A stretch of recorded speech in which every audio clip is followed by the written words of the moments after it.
Lee-gung was a dominant college basketball star averaging 25 points per game, until one day his stubborn coach benched him during the championship finals for refusing to follow orders.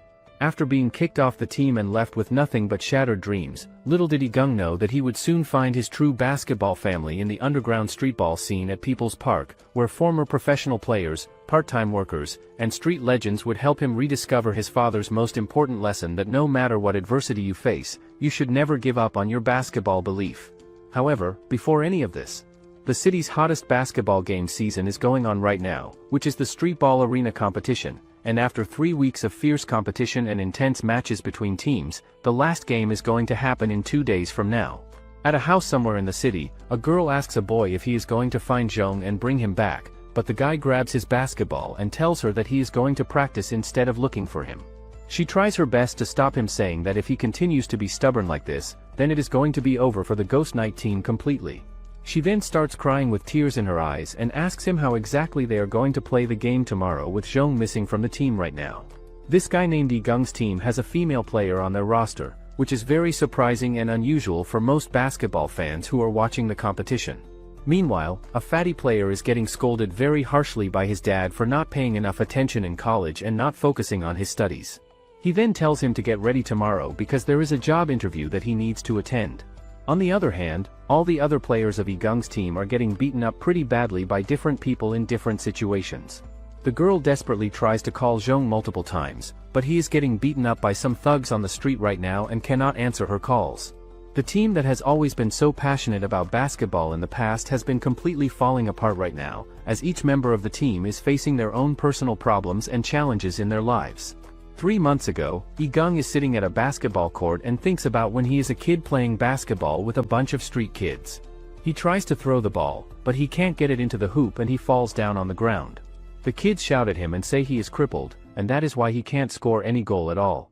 Then Lee-gung's father comes to him and tells him that a person only understands being weak when he feels it himself, and that this feeling will make him want to become strong even more. So, his father says they will take off his braces, because he believes Lee-gung will one day run faster than everyone else. Lee-gung then spends his whole childhood training with his dad, and he tells him that he wants to become a professional player someday. In the present, the crowd starts cheering for Team Binhai, who is behind by 1 point, while Team Nanyang University is using a one-on-one tactic on the court. In the audience, the fatty whose real name is Kwon tells Tang that, based on his database checks, Lee-gung's accuracy and scoring rate in the last minute of a match is always the highest. Tang then asks him why the coach doesn't send Lee-gung in, and Kwon says that if he were the coach, he would have already done that, but Tang gets shocked and yells at him for saying that. Just then, an old man shows up in the crowd, asking the coach why Lee-gung is not playing now. Lee-gung is the main player of Binhai University team, who has not appeared for a second. Previously, he maintained a record of scoring 25 points per game, and in halftime, he crushed his opponents, advancing his team. 2 months before, after an elimination match ends, everyone discusses about how Lee-gung should be playing professional basketball now because his current college league is just like a girl's name and too easy for his skill level. The people even say that there is a conflict going on between the coach and Lee-gung right now, but it is also said by some that Lee-gung actually saved the coach's career in the past with his performance. They then hear a loud argument between Lee-gung and the coach coming from his office, where the coach is very furious at him for being stubborn and not listening to instructions. Then, the coach tells him directly that in the next game he is going to be a bench player and will not start. Back in the present time now, the coach decides to request a timeout during the important game, and everyone wonders if Lee-gung is finally going to play because there is not much time left on the clock. It turns out that the coach does not let Lee-gung play at all, which surprises everyone who is watching. The team manages to win the championship even without Lee-gung playing in the game at all. Later on, Kwon goes to his dad, who is the same coach of the team, and tells him that the last shot in the game should have been made by Lee-gung instead of someone else. He shows him a detailed chart of various statistics on Lee-gung from this entire season that he compiles and puts together himself. He adds more information by saying that Lee-gung's average is 25 points plus 10 rebounds per game this season, which is at the dominant level of the entire league compared to other players, and since the quarterfinals started, the 3-point shooting rate has been around 37% and the 2-point shooting rate has reached 65% accurately. After hearing all that information and data, his father gets very furious and angry, and he asks him if he sent him to college just to become a mindless worker like him who only cares about numbers. The father then kicks Kwon out of the room immediately, but Kwon tells his dad before leaving that he taught Lee-gung all by himself bit by bit over time.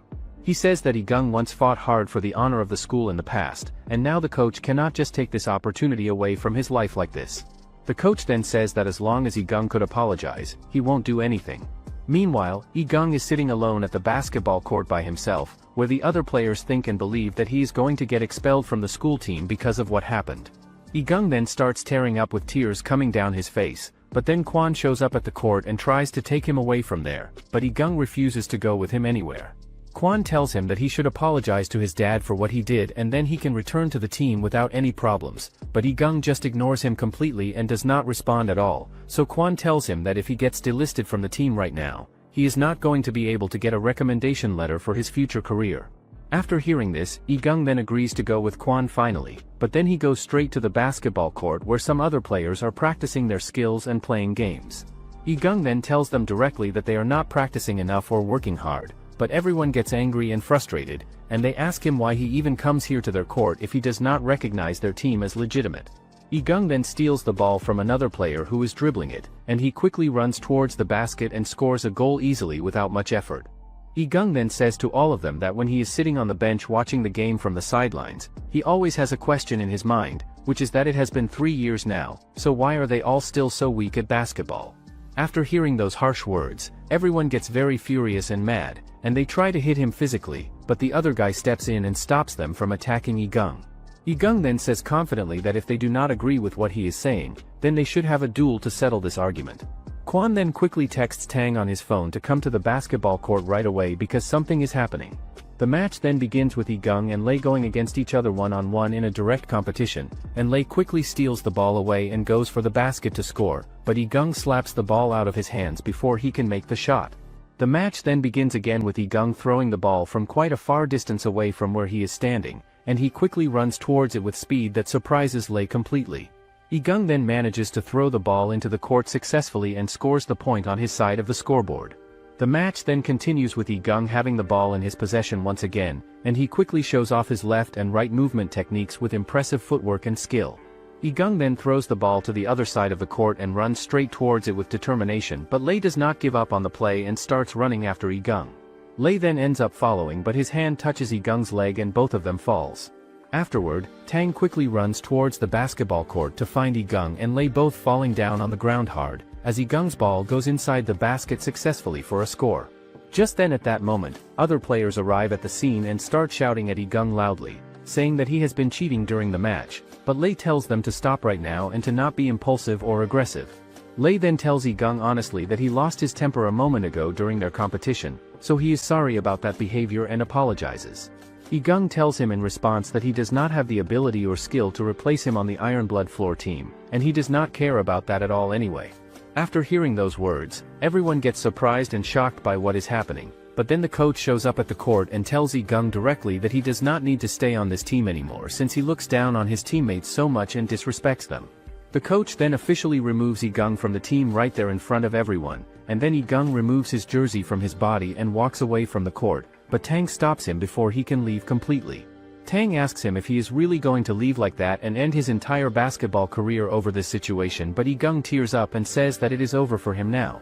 Later that same evening, Lee-gung calls his dad on the phone, but his father does not answer the call at all, so he just gets in his car and drives away.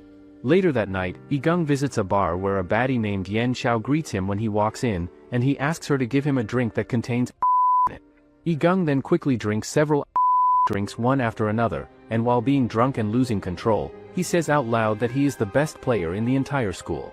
Yen Xiao asks him curiously if he plays basketball as a sport, but Lee-gung just murmurs and says some words that are hard to understand. He says that playing basketball is a mistake that he made in his life, and he was born with hip deformities in his body, and when he was young he had to wear braces just to be able to walk properly. Lee-gung then repeats again while drunk that he was born with hip deformities from birth, and when he was young and small he had to wear braces on his legs to walk around like other kids. He adds that dad taught him how to play basketball, and even at that time, he couldn't stand straight, but he always praised that he played better than others and he will be a basketball superstar in the future. Yen Xiao then asks him directly if he gives up on basketball completely, so Lee-gung quickly says that he did give up and then leaves the bar without saying anything else. Outside the bar, Igung finds some thugs sitting on his scooter without permission, but one of them steals his basketball and tries to mess with him to provoke a reaction. The thug then takes out a cigarette and burns the ball with it to damage it, but Igung quickly kicks him in response to defend himself. Another guy then smashes a beer bottle at his head violently, but Igung hits him back with the basketball as hard as he can. The thugs then beat up Igung badly with his scooter side mirror as a weapon and start laughing at him while he is on the ground hurt. Just then at that moment, a girl arrives on a bike suddenly and quickly takes Igung with her away from the dangerous situation. Afterward, the girl removes her helmet from her head, and she turns out to be the same bartender that Igung interacted with earlier at the bar. Igung then starts vomiting on the side of the road, which makes the girl think to herself that she must be that ugly that he had to vomit after seeing her face clearly. Then, both of them sit beside the road together to rest, and the girl asks him if a big young guy like him a bit of had just, so it is really necessary for him to get into a fight with those thugs. Igung says to her that he did not need anyone's help at all, but she gets mad and annoyed because she helped him escape from danger and now he is showing her a bad attitude for no good reason. Yanxiao thinks to herself that Igung would rather die than forget his basketball and give it up completely from his life. She then grabs his phone from his pocket carefully and calls a person whose contact name is saved as Old Auntie, because she is thinking that it must be his mother. The person on the phone yells at her loudly that she is not an auntie at all, but Yanxiao tells her quickly that there is someone who is sleeping on the side of the road right now and needs help. After a while of waiting, Tang arrives on her scooty to pick him up, so Yanxiao tells her with amusement that Igung had saved her contact name under the name Old Auntie in his phone. Tang then quickly grabs Igung and takes him with her, but Yanxiao notices that she is forgetting his basketball, so he gives her back. The next day, Tang arrives at Igung's home to check on him and see how he is doing, and she is wondering where he could possibly go today. She then gets the idea in her mind that he might have went to find that girl from last night who saved him, but it turns out that Igung is actually practicing his basketball skills on the ground at the court. He does various kinds of tricks and moves with the ball before throwing it in the basket successfully. Just then at that moment, Tang also arrives there at the court with a bunch of snacks in her hands and asks him if he is hungry right now.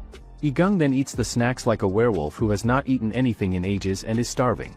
Tang then asks him if they are going to the movie theater today like they planned, but Igung says that he has no idea what she is talking about at all.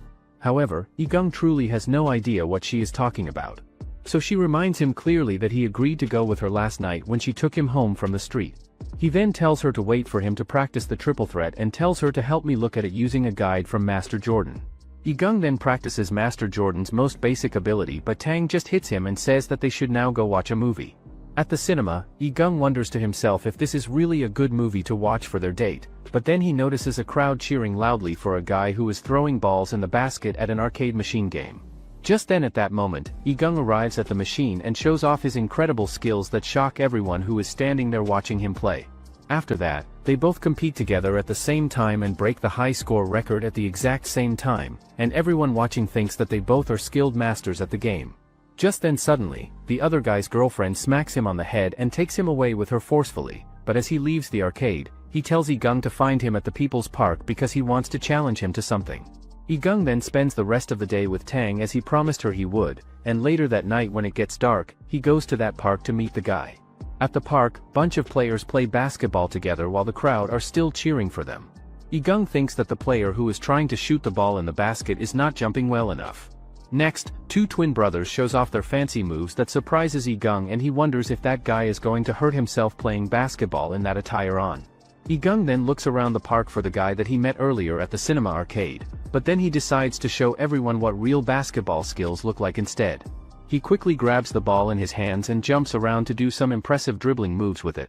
After seeing that display of skill, a boy compliments his dribbling technique and asks him if he is playing in a professional team somewhere. The boy then asks Igung if he has not heard that there is a special court in the People's Park that he cannot step on so casually without permission, so he suggests that Igung should go play somewhere else instead. Igung wears his headphones on his ears and ignores what the guy is trying to tell him completely. However, the guy then quickly steals the ball away from Igung during his dribbling, but then Igung tries to steal the ball back from him immediately. Igung fails to steal the ball back as the guy shows off his impressive moves and skills with the basketball. After seeing that display, the crowd thinks and discusses that the guy's name is Gu Shui and he is the top point guard who plays in this park regularly. Gu Shui tells Igung directly that this court is reserved for only the best players who have proven themselves, and it is a rule that has been passed down from the very start of the park's history. Just then at that moment, three massive guys enter the court together who are known by everyone as the Three Musketeers team. The main guy from the Musketeers tells Gushui that he is back from abroad after a business trip and brought some gifts for everyone at the park. Moreover, he says confidently that Gushui and Igung are going to go against the three of them in a match right now. Everyone in the crowd then starts cheering for Gushui loudly with excitement, but then Igung tells them all that he is actually looking for a tall guy who has dreadlocks and dark skin tone, not this match. Hearing that, another guy says that Igung is talking about Zhong, who a workaholic is and must be working at KFC during this hour. The main guy from Three Musketeers says that he will find the guy Igung is looking and then they can start. After that moment, one of the players orders KFC food deliveries so that Zhong will come to court when he makes the delivery. A little later, Zhong arrives at the court with the food and asks who ordered the takeout from him. Another guy quickly tells him that it is a 3-on-3 match happening right now, so they were waiting for him to arrive, and he even tells him that there is a guy here who has been looking for him specifically. Zhong then quickly gets furious and looks at Igung and asks him who he is, because he has no time to play around with random people. Zhong then tries to leave the court immediately, but Wu tells his friend to give Zhong a 500 words bad review online if he does not play, so Zhong agrees to play the match and tells Igung to pass the ball to him during the game. After that decision, the match begins with Gushui showing off his amazing dribbling skills that even surprise Igung with how good they are. Gushui then quickly breaks through another player's defense easily, and just as he gets blocked by someone, he passes the ball to Zhong at the perfect moment. Zhong then quickly runs towards the basket with speed and throws the ball straight into the basket with a fadeaway shot that scores points. Zhong then tells Igung confidently that even without him on the team, Gushui and he can win this match easily by themselves. The match then continues with Zhong having the ball in his possession, and he quickly tries to pass it back to Gushui for another play, but Igung intercepts and steals the ball from them. After seeing that move, both of them get surprised and shocked, and they tell Igung not to get overconfident because they have got two people guarding him right now. However, Igung quickly dodges all of them with his movements and jumps straight towards the basket to throw the ball inside for a score. After seeing that incredible play, everyone in the crowd starts cheering for him loudly as they find it really dope and impressive. Igung manages to throw the ball into the basket successfully, which makes everyone watching realize and notice that his jumping ability is actually pretty good and impressive for someone like him. Gushui's team has now made and scored a total of 2 points on the board, but Wu's team has not scored any points yet at all during this game. On the other hand, some people in the crowd think and believe that Gushui is not even showing any respect or consideration for Wu, even though he used to be part of Wu's team in the past before. Wu then helps Fatty stand up from the ground, and Fatty tells Wu that now he will take care of all the rebounds from this point forward in the game. 5 years ago in the past, a guy wearing a black suit gave some cash and money to Fatty, saying to him that he knew his father was indeed in need of medical help and treatment, and money was not going to be any issue or problem for them at all. He explains that the only conditions are that they have to lose the game to the opposing team on purpose without trying. Hearing those words being spoken to him, Fatty quickly turns around and leaves the area immediately, but the guy says out loud that it is funny to see that he does not want the money that is being given to him for free. Fatty replies that he is short of money but not short on virtue, so he won't be match fixing any game. Fatty then opens the door to find Wu and Gushui waiting for him outside. After that, the match begins again, and the opposite team player tries to mess around with Fatty and bother him on purpose, which leads to Gushui getting extremely furious and angry at them for their behavior towards his teammate. The opposite team players then say out loud that they hired them from the streets just for some practice, and they really thought that they were here to play in an actual tournament competition with real teams. Hearing those insulting words being said, Gushui punches the player hard in the face, and then the entire basketball field turns into a complete boxing ring with everyone fighting each other violently, and the audience members throw empty trash and garbage onto the court in chaos. Back in the present time, Igung gets possession of the ball and he does not pass it to Zhong, who is standing there angry and upset about it not being passed to him. Igung tries to shoot the ball into the basket for a score, but it rebounds off the rim and goes directly to Fatty, who catches it. He then passes the ball back to Wu, who gives it to Ling, and it keeps on passing between players until the ball eventually gets back to Fatty once again. He then quickly jumps up high and scores the goal on his own without any help from anyone else. In a flashback, the three musketeers sits together and Wu tells them that with their strength, if they play a few exhibition games with a minor league team, the reward would be doubled. Gushui tells him that he will be emigrating soon, so he just want to relax and enjoy the fun, as making money through tournaments isn't suitable for someone old like him. Wu then asks the Fatty if he wants to join the game, but he also declines by saying that if Gushui is not there with them, then there is no meaning in playing at all. Wu then gets very furious at all of them and says loudly that they all need money badly, like how Fatty's dad needs $100,000 for a cardiac pacemaker surgery. He says that the opportunity is right in front of their eyes right now, but none of them seems to be interested in taking it seriously. Wu then asks the other two players what they would do if Gu Shuai participates in the game, but then one guy says that if Gu Shuai joins the team, they will join as well without hesitation. Wu then grabs Gu Shuai's arms tightly and tells him that they are going to play one match right now, and if he loses this match, he is coming with Wu to the professional game. The match between them continues with both of them performing really well on the court, but Gu Shuai ends up throwing the ball in the basket successfully for a score. Gu Shuai asks him if the game with the professional team this weekend is that important to him, because based on what he said just now, he agrees with everything Yi Gung mentioned, but the reality is that they all live on the outside of the professional court system. Gu Shuai says that the reason everyone came to this court in the first place is to forget reality momentarily and just enjoy playing basketball. After hearing those words, Wu asks Gu Shuai if he remembers the incident that happened with Fatty in the past, and he says that Fatty's physical abilities and skills are at the same level as professional players have. Wu then tells him that from that moment on, he decided to take their brothers out of this court permanently, so they can finally be respected for their plays and skills by others. After hearing that explanation, Gu Shuai gives back the ball to Wu and says that if that is what has been decided, then they should start practicing right away. Back in the present, Zhong manages to get the ball in his hands, and he quickly runs around to score a point, but he gets blocked by the Fatty player. Zhong then gives the ball back to Yi Gung and says that he can serve now and make a play. However, Yi Gung just slaps the ball away, and it goes back to Gu Shuai on the other side, and then Wu and Gu Shuai come face to face with each other on the court.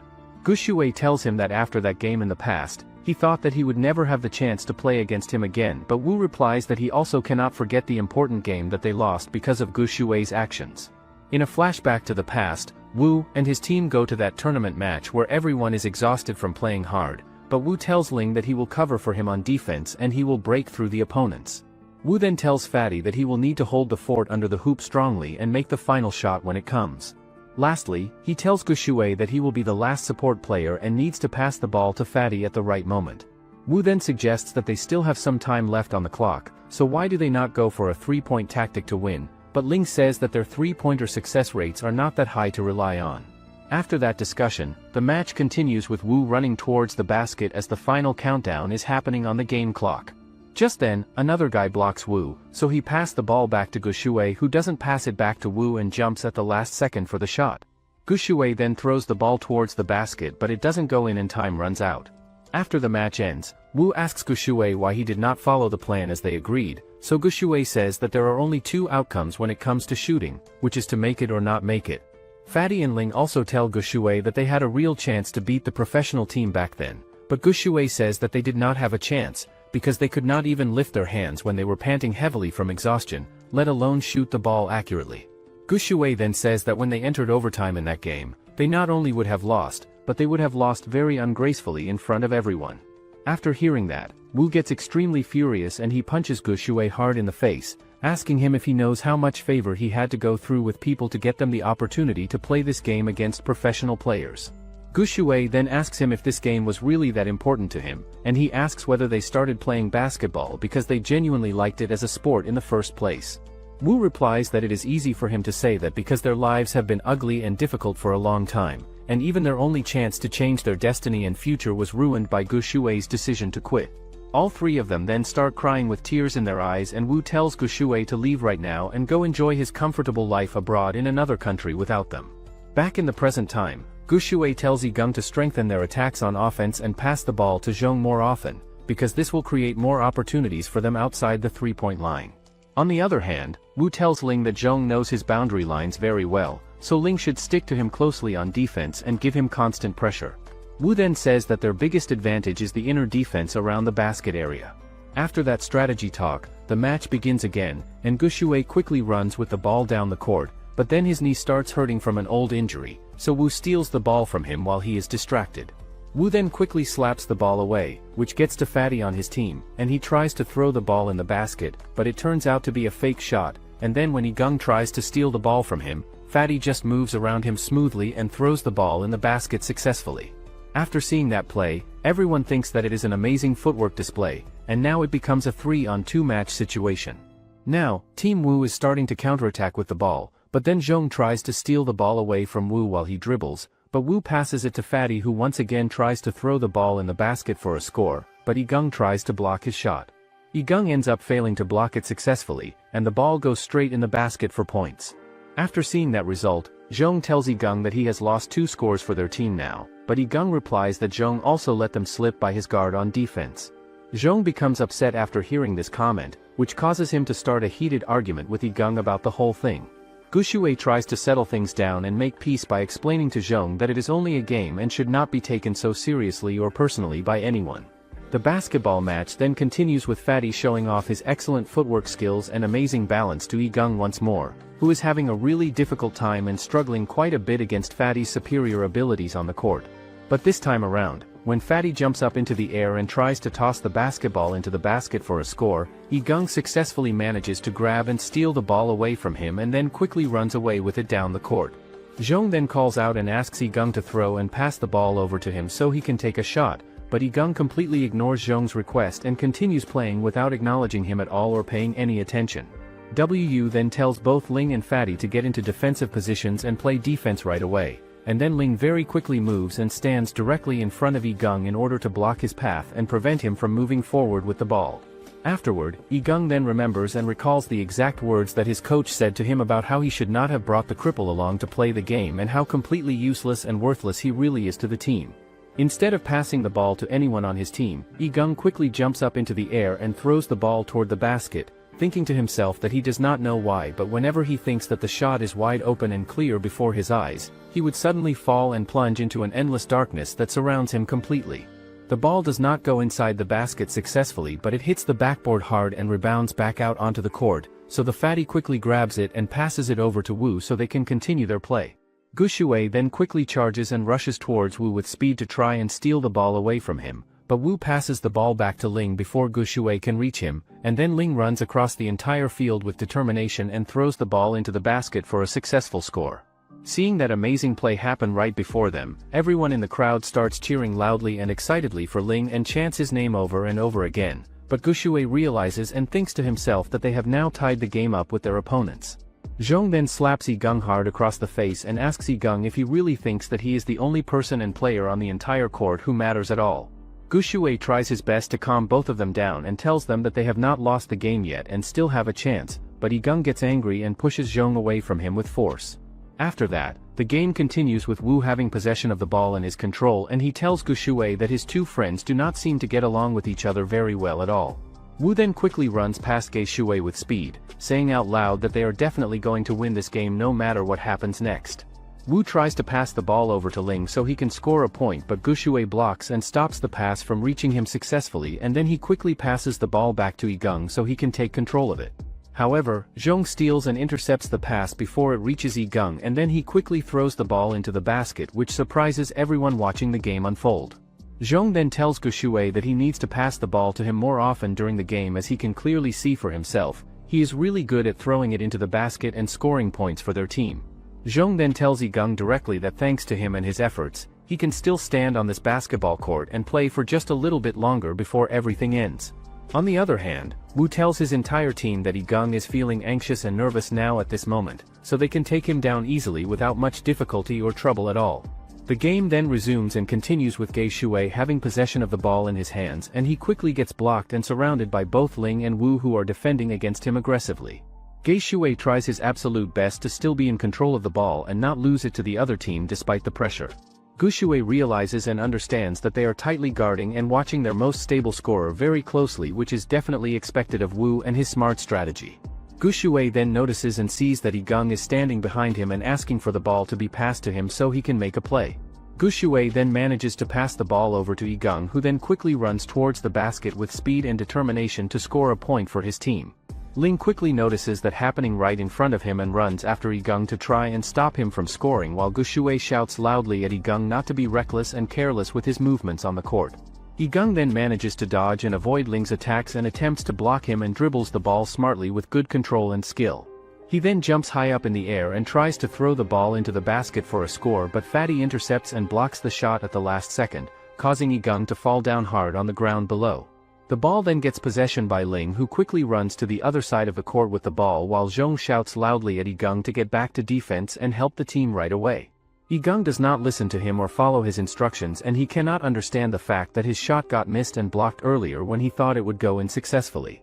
He thinks to himself that the basket is right in front of him and visible, but why did it suddenly disappear again from his view and sight? And then Yigang gets flashbacks and memories of all the moments from his past, including telling his dad that he wants to be a professional basketball player to the coach insulting him harshly and kicking him out of the team completely.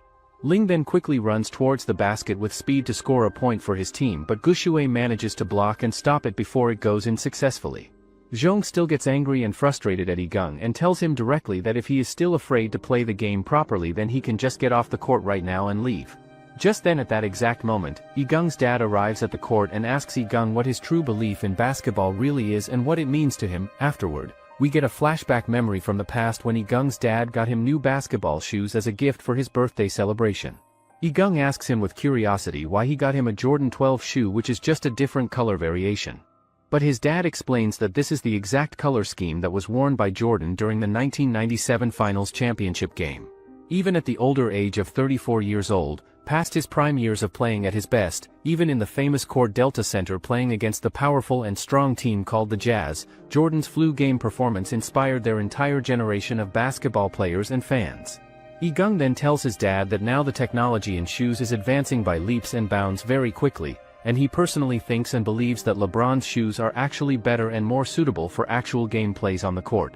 Yigang's dad replies that good shoes are the same as good players in many ways, because technology and skills are only just there to support him and help him perform, but the most important thing that matters is his true basketball belief and passion for the game. He explains that no matter in what kind of adversity, he never gave up, and Jordan used his every game to show his basketball belief to them, and this belief made him the greatest player. Back in the present time, Zhong is still getting furious at Yigang for not playing at all and just standing there doing nothing on the court, but then Yigang stands up from the ground and tells them that they should start playing seriously now and focus on winning. Yigang's dad then shouts loudly from the sidelines that no matter what kind of adversity or difficulty he faces in life, he should never give up on his dreams or goals. The match then continues and moves forward with Gushue trying to steal the ball away from Wu's control, but then Yigang appears out of nowhere suddenly and quickly steals the ball from Wu before Gushue can reach him. He then runs straight towards the basket with determination and jumps high into the air, just like before when Fatty also jumps at the exact same time to stop him from scoring the point. Yigang then thinks back about how his dad told him that relying only on the sick Jordan player was completely impossible to be the champion of the year 1997 and win the title. Instead of throwing the ball into the basket himself, he passes it backwards to Gushue, who is standing behind him ready to catch it. Gushue gets possession of the ball in his hands, but just as he is about to throw it into the basket for a score, Wu quickly jumps from behind him and tackles Gushue hard on the ground with force. Gushue then got a knee injury from the fall, and the audience members think and remember that they heard Gushue had injured his knee before in the past, so it's going to be even worse and more serious now than before. They also think and believe that Wu is taking this game way too seriously, as it's just a simple ball game for fun, and they really don't need to get all worked up and aggressive about winning or losing. Later on, everyone takes him to the hospital for treatment, and outside in the parking area, Yigang once again dribbles the basketball like a maniac who cannot stop practicing at all. Just then, Gushue exits the hospital building and tells everyone gathered there that the doctor said it is an unrecoverable mechanical injury to his knee, so it is strongly recommended not to do any vigorous exercises or physical activities that could make it worse. Everyone then gets sad and upset to hear that news about his condition, but Gushue tells them that it is the price and consequence of being too reckless and careless when he was young and didn't take care of his body properly. He then announces to everyone present that from now on and this moment forward, he will officially retire from basketball completely and never play again. He then says that from now on in the future, he is going to cheer for everyone from the sidelines and support them, and then he apologizes directly to Wu for ruining their closest opportunity to become a professional basketball team together. Hearing that, Wu starts crying with tears and shows Gushue a middle finger gesture, saying to him that he cannot even remember what happened in the past anymore. After that, Zhong tells everyone gathered around to have fun and enjoy themselves, as he needs to get back home to his wifey right away. Hearing that, the Musketeer brothers get jealous and wonder if he actually has a girlfriend or partner. Wu tells Zhong that it is a rare occasion for them all to be together, so he should stay and leave after having a drink with them, but Zhong does not care about that and leaves anyway. Guxue and the others then invites Yigang for a drink, but Yigang says that he is interested in the professional team he just mentioned. After that, they all goes to a bar to enjoy drinks where Guxue asks Yigang if his goal is major league or minor league. He explains that professional leagues are divided into major and minor leagues. The top players are all from major league teams. In addition to that, the lower-level minor league teams reaching a certain level can also be promoted to a major league team. Later that night, Yigang tells his dad that he wants to be a professional player. Afterward, we get a flashback of Zhong, who gets kicked out from his workplace for not paying attention to his work and being distracted all the time. Zhong thinks to himself that he has to find a new job before he starves to death, as he does not even have much money left in his pocket to survive. Just then, a girl approaches him on the street and asks him if he wants to taste some delicious cake that she is selling to people.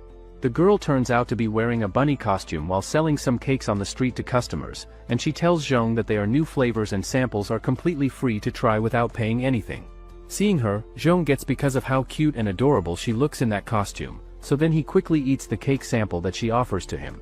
She then tells him with excitement that their shop is now holding a big opening event for customers, and if he spends 300 yuan on their products, he will get a free box of cheesecake as a special gift. Zhong quickly asks her for more samples to try, and then he continues to eat while the girl tells him again that their shop is now holding a big event for their grand opening, and if he spends 300 yuan on anything, he will get a box of cheesecake completely free. After that, the girl tells him that the sweetheart bones he is tasting now is on discount today, and as long as he spend 20 yuan, but hearing that, Zhong quickly runs away. The next day, Zhong once again visits the girl at her stall and tries the cake that she has made for customers. He does not stop there with just one visit, but he visits the cake stall daily every single day and tries different samples and flavors each day to support her business. One day during his visits, Zhong removes her mask from her face, and then he also joins her in promoting and advertising her stall to potential customers passing by. Back in the present time, Zhong visits her kitchen workplace to pick her up while she is instructing and teaching others on how to bake the cakes properly with the right ingredients. The girls working there tell her that her boyfriend is here at the door to see her and take her somewhere. The girl then goes with him out of the kitchen, but the others in the kitchen start to gossip and talk about how Zhong does not have a decent job and he just plays basketball on the streets all day long without doing anything productive. Just as Zhong and the girl head out together to watch a movie at the theater, Yigang appears in front of them suddenly and tells Zhong to play a basketball game with him right now. Seeing him, the girl quickly recognizes Yigang and says that he is the kid from the fair, but Yigang tells her that he is looking for Zhong to play a match. Zhong then distracts him and quickly starts the bike and leaves Yigang behind. The girl asks him if it is okay to leave like this, but Zhong tells her that he wants to play basketball like crazy, but he don't have time for him. Zhong thinks that why Yigang hasn't starved much, playing basketballs won't pay the bills. After spending the entire day with his girl, Zhong drops her back home. Out of nowhere, Yigang also arrives and says he got up late, but Zhong gets shocked to see how he found him here. Yigang then tells her that there is a court nearby, only takes 5 minutes to get there, but Zhong tells him to get his helmet off and leave. He then tries to distract Yigang once again, saying there is a LeBron James behind him, but when Yigang turns around to look, he quickly runs away. Later, Yigang arrives at the KFC restaurant where Zhong is working his shift and asks for 1 burger and 1 chicken drumstick meal combo from the menu. Yigang then asks him when he gets off work from his shift, but Zhong tries his absolute best to avoid him and not answer his questions. Zhong then freaks out and panics and tells him loudly that he does not have time to play basketball with him at all, but Zhong's manager tells him to watch his attitude and respect his customer properly or face consequences. Yigang then receives his meal order and sits down to eat it at a table. The next day after that encounter, Yigang again follows Zhong around to his labor work job, and he does not stop there with just that, so he continues to follow him to the gym where he trains girls and teaches them exercises. On day 7 of following him around, Zhong is playing basketball in the ground as a substitute for someone else, and he even gets paid money for playing in their place. After the match ends and everyone leaves, Yigang approaches him and asks him that he said earlier he does not play basketball anymore at all. Zhong tells him that it is work-related and just a job, but Yigang says that during the game with Wu, he was a lot stronger and better than he played today.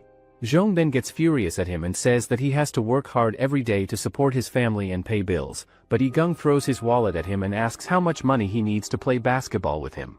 After that, Yigang and Zhong starts playing basketball in the court, and it turns out that Zhong is actually domination by throwing the ball in the basket.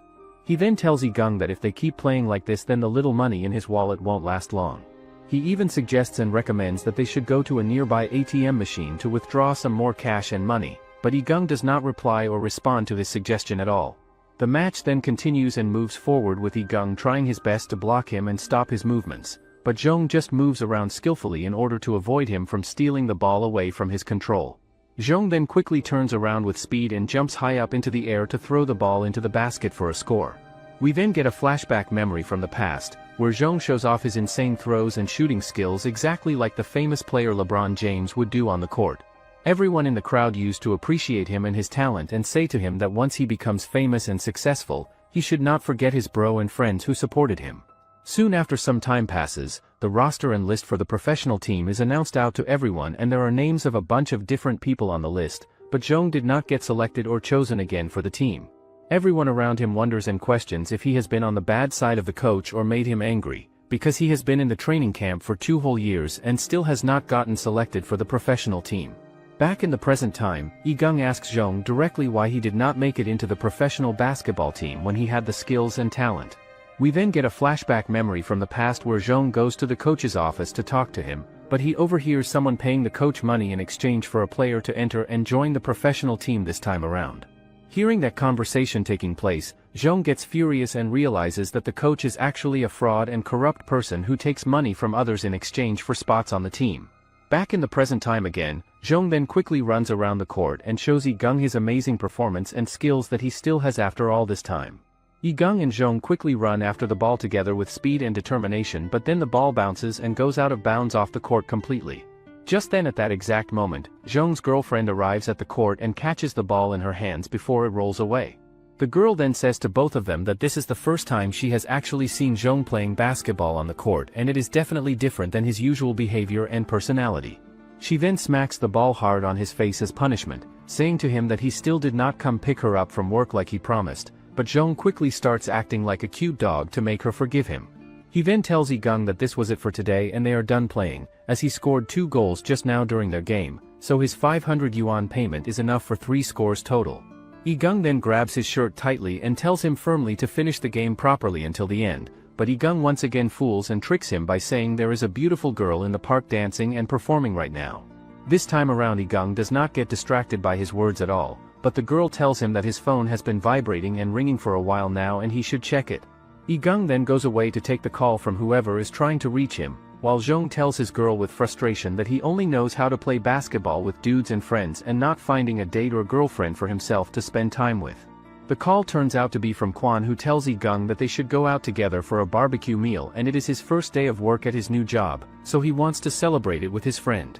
Igung then tells him to come to the basketball court where they are playing right now, and Quan finally arrives and plays basketball to relieve his stress and tension from work. Quan then asks him if he remembers the first time he made a dunk shot above him during a game, because from that moment forward, he believed that Igung would become a basketball superstar and famous player one day. He tells Igung while they play that he watched from the sidelines and benches, and in 4 years of playing, he started from being just a bench player to becoming a starter on the team eventually. He even tells Igung with excitement that he will convince and persuade his dad to write a recommendation letter for him to help his career, but Igung says firmly that he does not want it or need that kind of help from anyone. He explains that he will start in the minor league and become the strongest professional player step by step. Hearing that, Quan freaks out and says that in this 1 year, those who are more talented like him will receive more pro guidance in their training, which will make the gap between him only widen. Igung then decides to leave, saying this is his own path so he will use his own way. The next day, Quan calls Igung and tells him that he found something that could be his shortcut to the minor league. Later on, Igung is riding on a subway train when he hears some guys talking and discussing about how among these 4 basketball stadiums available, the challenger of the court will be an NBA star player competing. Just then, they notice Igung standing in front of them on the train, but they are shocked and surprised because he is over 190 centimeters tall and towers over them. After that subway ride, they arrive at the basketball stadium where they think and assume that Igung is probably a semi-professional player based on his height. Just then suddenly, a group of tall basketball players that includes Lei Yang from Binhai University walks past them in the hallway, and the other guy walking with them is Gu Shuai, who they recognize. At the event taking place, Igung finally arrives at the location and asks Quan if he needs to apply for some form or registration, but Quan says and explains that the competition requires at least 5 players for each team to participate properly. So, because of that rule, they have to gather and recruit 5 people by the deadline of July 12th, and Quan asks him if he is on good terms with players from different teams who might join. Just then while they are talking, Kwon finds and spots Lei Yang and the others walking around nearby. Gushue quickly recognizes Yi Gung standing there and tells him that Lei Yang and his little cousin are middle school classmates from way back, so they did not have enough people for their team and they dragged him along to make up the count and fill the roster. Just then at that moment, another player named Hao Lin introduces himself to Yi Gung and says that he knows and heard that he got eliminated and kicked out from his previous team recently. Kwon then asks Hao Lin if they are still short on people for their team, because Yi Gung is looking for a team to join and compete with in the tournament. Hearing that question, Hao Lin grabs Kwon's glasses from his face and places it on top of his hat for fun, then he runs straight towards the basket with speed and confidence. He jumps high up into the air and places the glasses on the edge of the basket rim and tells them that a self-dunk is not that difficult to do for someone skilled. Lei Yang then extends his hand towards Yi Gung for a handshake and tells Yi Gung that the next time they see each other on the court, they will be opponents competing against one another in the game. Later that night after the confrontation, Kwon takes Yi Gung to a specific place located under a bridge where various biker gangs are present and gathered, all watching basketball games being played. A guy named Tizui watches expensive Jordan shoes on his phone screen and gets mad and frustrated at how expensive the price has gotten over time. He gets angry and upset because the thought of buying them at a higher price than before angers him even more than he already is. Yi Gung thinks to himself that this is just some random basketball court under a bridge and nothing special, but Kwon tells him not to talk nonsense and be quiet, because the players here should not be provoked or made angry at all. He also tells him to wait quietly and patiently for the skilled players that they are looking for to appear and show up, but Yi Gung says that there are no skilled players here as it looks like they are just fighting each other instead of playing basketball properly. Kwon tells him that there is a person that goes by the name Tiger here at this location and his first master teacher is from the national basketball team, so his control of the ball can be said to be on the same level as professional national team players. Suddenly, a guy pushes Kwon from behind who then accidentally steps on Tizui's brand new Jordan shoes and dirties them. Tizui tells him angrily that wiping the dirt off the shoes will not fix this problem now, so he has to pay for the damage to his expensive shoes. He tells Kwon to take the Jordan shoes off his feet right now and give them to him, but then Yi Gung grabs the guy who pushed Kwon hard and says that if they need to pay for anything, he needs to pay along with them together. Yi Gung then starts fighting with the others on the opposing team and they end up getting beaten badly and losing the physical confrontation with all of them. At that exact moment right after the fight, a baddie arrives at the scene on her motorcycle which makes Yi Gung think to himself that he might have seen her somewhere before in the past but cannot remember where. After that incident happens on the court, another girl takes off her helmet and reveals her face to everyone present, and she is widely known as Leopard Sis by everyone around in the area. But the same girl who helped Yi Gung earlier in the bar situation now tells Leopard Sis directly that Yi Gung actually knows how to play basketball really well and has good skills. Leopard Sis then turns to Yi Gung and tells him very directly and seriously that he smashed up her place and damaged her property during the fight, and he also hurt her people very badly during the brawl, so if he cannot help her win this basketball game tonight against their opponents then both he and the fatty friend will not be making it back home alive safely from this place. Yi Gung then asks Leopard Sis with genuine confusion on his face about who exactly Tiger is in this situation and what does Tiger have to do with anything that is happening right now, but the girl from the bar earlier explains to Yi Gung that they are playing against Tiger and his entire team tonight in this basketball game. Afterward, we get a flashback memory of Tiger from the past where a bunch of kids took his mask off his face and beat him up violently in a basketball court while mocking him. The boys say to him that they are sick and tired of his girly face and appearance, and they do not want to see him around in the future at all. Tiger then starts crying with tears running down his face, but out of nowhere suddenly a girl arrives at the basketball court with a ball in her hands and quickly runs and throws the ball toward the basket, but it just rebounds off the rim and hits Tiger's face instead of going in. She then approaches him where he is sitting on the ground and says that it is so annoying and pathetic to see a man crying like a baby. The girl picks up his mask from the ground and asks him why he is crying so much, because the more he begs for mercy from bullies, the more vigorous and aggressive those boys will be towards him. She then puts the mask back on his face gently and says to him that if he does not want to be bullied anymore by anyone, then he should not let others see his weakness and vulnerable side. She then tells him to get up from the ground as she is going through special training right now for basketball, so she needs someone to practice with her and help her improve. Tiger then starts training with her and time goes by, he still trains with her. One day, she informs Tiger that she is going to leave now, so from now on, he have to play by himself. For Tiger, Master, the first national player to have come from the Slims and she taught him how to play basketball and how to live and he believed that no matter how hard the situation is but if someone can control the ball then they can handle anything. Back in the present time, Tiger finally arrives at the location under the bridge and then he gives flowers as a gift to Yan Xiao to impress her. However, she insults him and rejects his romantic gesture, but he just takes off his shirt and flexes his hairy chest muscles to show off his body. Now at this moment, everyone gets ready for the match to begin with Yigung's team including Leopard Sis, Yan Xiao and him playing together on one side, while on the Tiger's team is Froggy and Kuma playing as his teammates on the other side. Yigung thinks to himself that the three of them on Tiger's team have really good physique and muscles, and he does not believe that Leopard Sis is strong enough to compete against them at all. The match then begins with Tiger showing off his incredible power against Yigung, and no matter how hard he tries to defend or steal the ball, he just could not get the ball away from Tiger's control. Afterward, the match continues with Leopard trying to score a point for their team, but the ball rebounds off the rim and gets possession by Tiger, who catches it. Yigung tries his absolute best to steal the ball away from Tiger's control, but he just dodges every single move and attempt and quickly throws the ball into the basket for a successful score. Now at this point in the game, Tiger's team is 3 points ahead as compared to Yigung's team, who are trailing behind, but then Leopard Sis grabs Yigung's cheeks tightly with her fingers and pinches them. She asks him sarcastically if he is dating Tiger or something, because he is stuck to him so closely and following him around the entire court.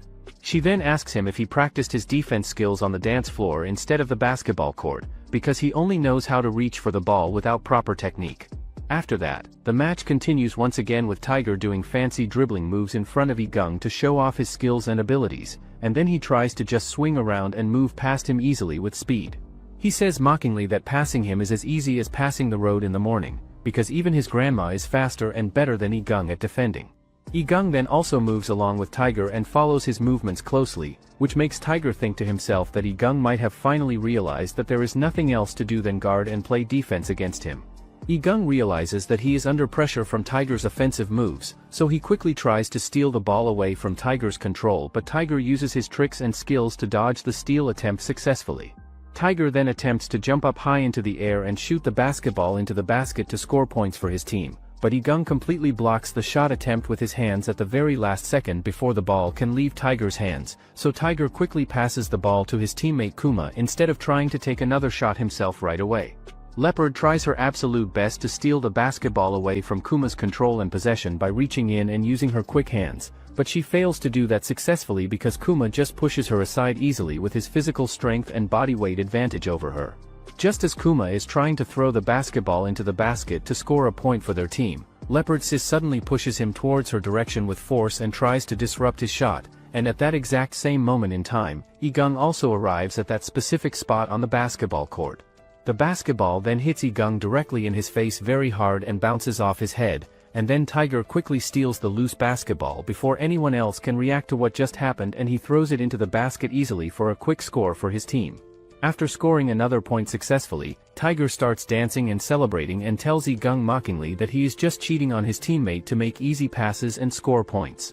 He even tells Yigung that the pass was not bad at all, but he has to wait until he wins the entire game, and then he will invite Yigung to his wedding with Yan Xiao as a joke. Yigung then tells him confidently that his luck is coming to an end now, because he is able to guard and defend against him properly now with better technique, but Tiger says back that there is no luck involved at all as he scored 4 points consecutively in a row without missing. Just then, Leopard Sis grabs Yigung's cheeks once again tightly with her fingers and tells him that she can guard against her opponent well enough on her own, so he does not need to be a smartass and interfere with her defense. After that exchange happens, the host also tells the crowd watching if Tiger scored all the goals because of pure luck or if the beauties on the other team have risen up and improved their game. Hearing that, Tiger gets angry and asks Yigung why he said something like that and insult him in front of everyone, because the host is now making fun of him for no good reason at all. Yan Xiao then also tells Tiger that he scored all his points because of luck and chance, because he was relying on their players' passes to score easily, which makes it hard for her to believe that it is not just pure luck.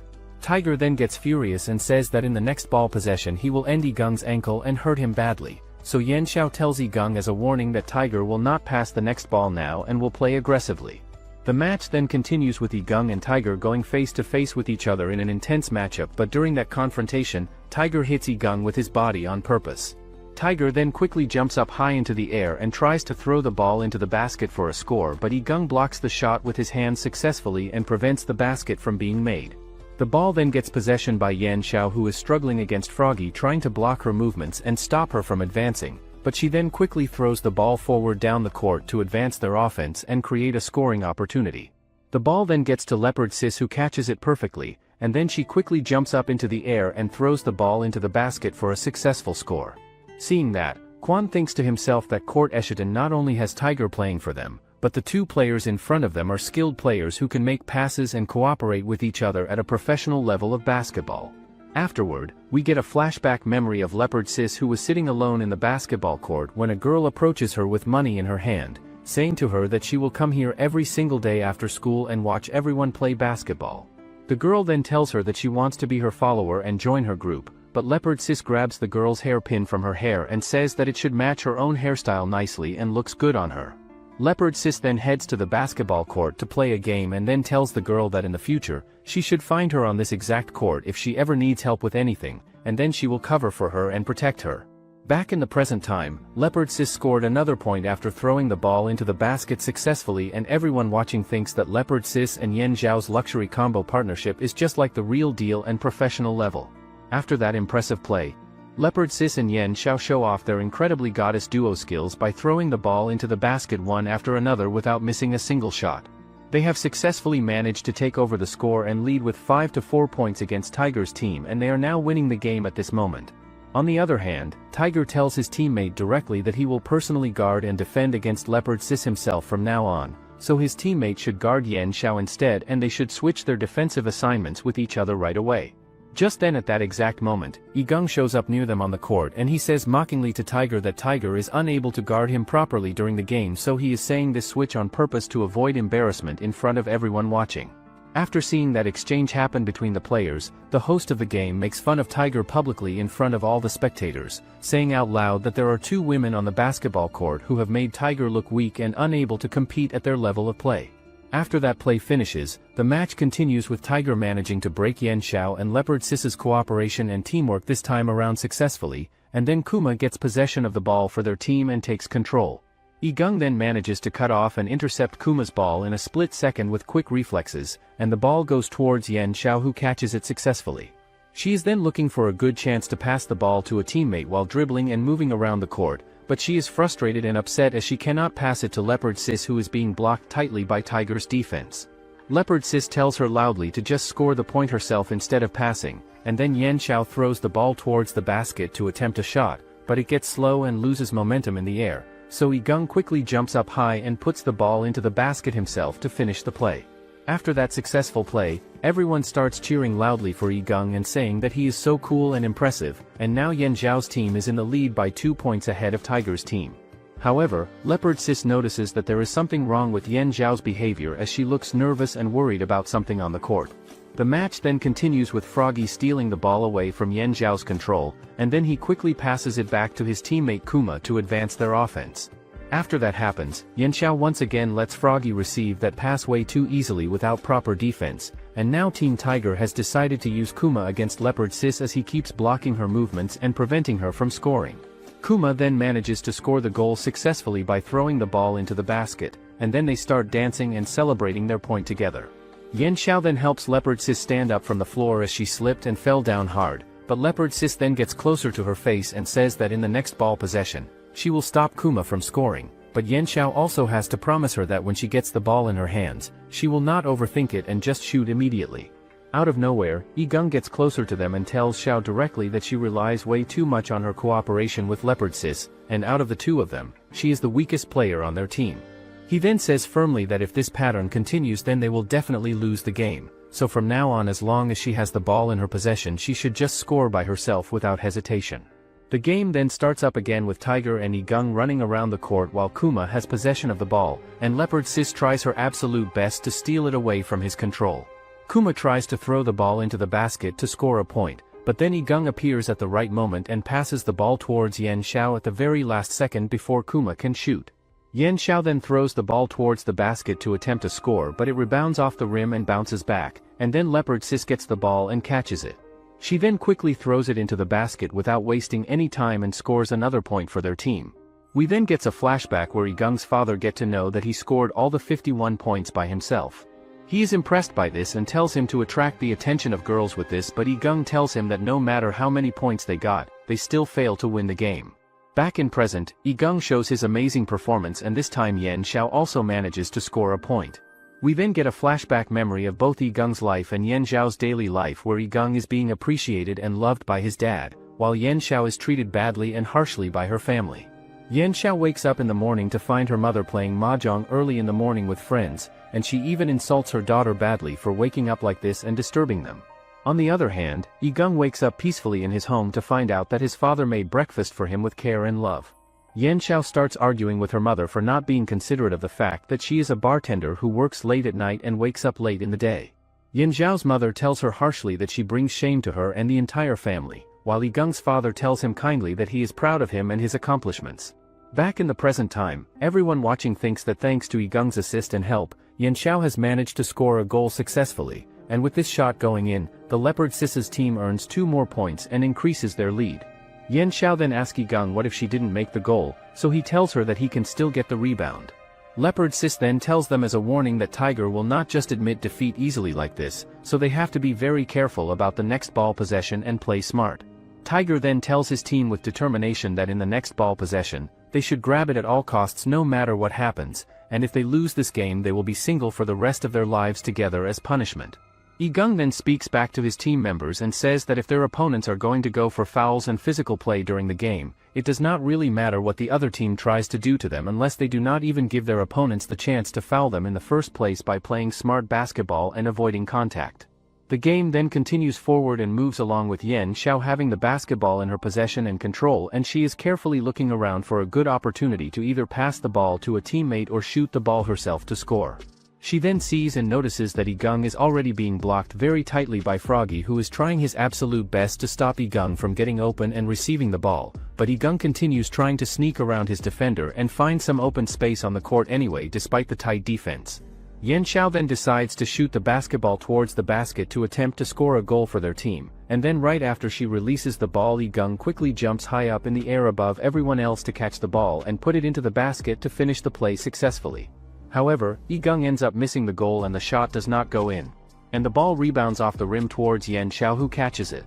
Seeing that opportunity, Tiger quickly tells his teammate to stop her from scoring, so he quickly runs towards her to block her shot, but instead of throwing the ball to the basket herself, she passes it to Leopard Sis, who is open. Leopard Sis then quickly throws the ball into the basket and scores the winning goal for the team, which excites the crowd and makes everyone cheer loudly. Finally, the game gets over and ends with Yan Xiao's team achieving victory over Tiger's team, and then everyone starts calling Yan Xiao and Leopard Sis goddesses for playing so good and impressively in the match. Quan then quickly runs towards Yigang with excitement and hugs him tightly to celebrate, but for the first time in his life, Yigang feels truly happy about winning the match and being part of a team. After that celebration, Tiger says sadly that he not only lost the game to them but also lost Yan Xiao and everything else in the world. Tiger then decides to take off his mask to show everyone his real face and reveal his true identity, but as soon as his mask gets removed from his face, Yan Xiao and everyone present at the court are surprised and shocked to see how good-looking and handsome he actually is underneath. Tiger tells everyone gathered around that from now on and this moment forward, there is no Tiger in Eschaton Court anymore, and once he has seen the best person in the world, the rest is not worthwhile to be sought after or pursued. He then gives his mask to someone as a gift, saying it is a symbol of his faith in love and his dedication to Yan Xiao, and then he leaves the court sadly. Leopard Sis gets all flustered and embarrassed and thinks to herself that Yigang is actually pretty cool and impressive when he is not being stupid or saying dumb things to people. Yigang then tells Tiger to team up with him for future games and competitions, saying that although he plays more solo and independently on the court, he is not a useless guy at all and has skills. Hearing that comment being made, Tiger gets furious and angry at Yigang's words, but Quan quickly takes Yigang away from him before a fight can break out between them. Yigang then approaches Leopard Sis and asks her to team up with him for future basketball competitions and games, and he says to her that although she is short in height and wimpy in appearance compared to other players, her speed on the court and shooting abilities are actually really good and impressive when she plays. Leopard Sis tells Yigang directly and clearly that she is not interested in teaming up with him at all for any competitions, but she mentions that Yan Xiao can join his team if she personally wants to play basketball with him and his group. Leopard Sis then turns to Yan Xiao and tells her that in the last ball possession during the game they just played, she should have made the shot herself instead of relying on other people to take the shot for her. She continues by saying that now Yan Xiao is a grown-up girl who needs to be more independent, so Leopard Sis is no longer going to look after her and protect her anymore like she used to do before. The next day after the game, Kwon runs straight towards his office workplace because there is an urgent meeting that he needs to attend and cannot miss. He then receives a phone call from his mom on his cell phone, saying that he should get off work early today as she made his favorite crispy chicken for dinner, but Kwon tells her that he needs to accompany his boss in a gathering today and cannot come home early. Kwon then arrives at the basketball court where Lee-gung tells him that Yen Zhao's shooting skills are still bad and not improving, as there is a problem with her hand forms and technique that needs fixing.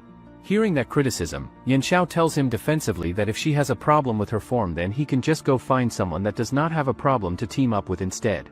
Yen Zhao then tells them that she is leaving the court right now because she still has to go to work at the bar, but Kwon asks her if he can join her and walk with her as his home is in that direction anyway.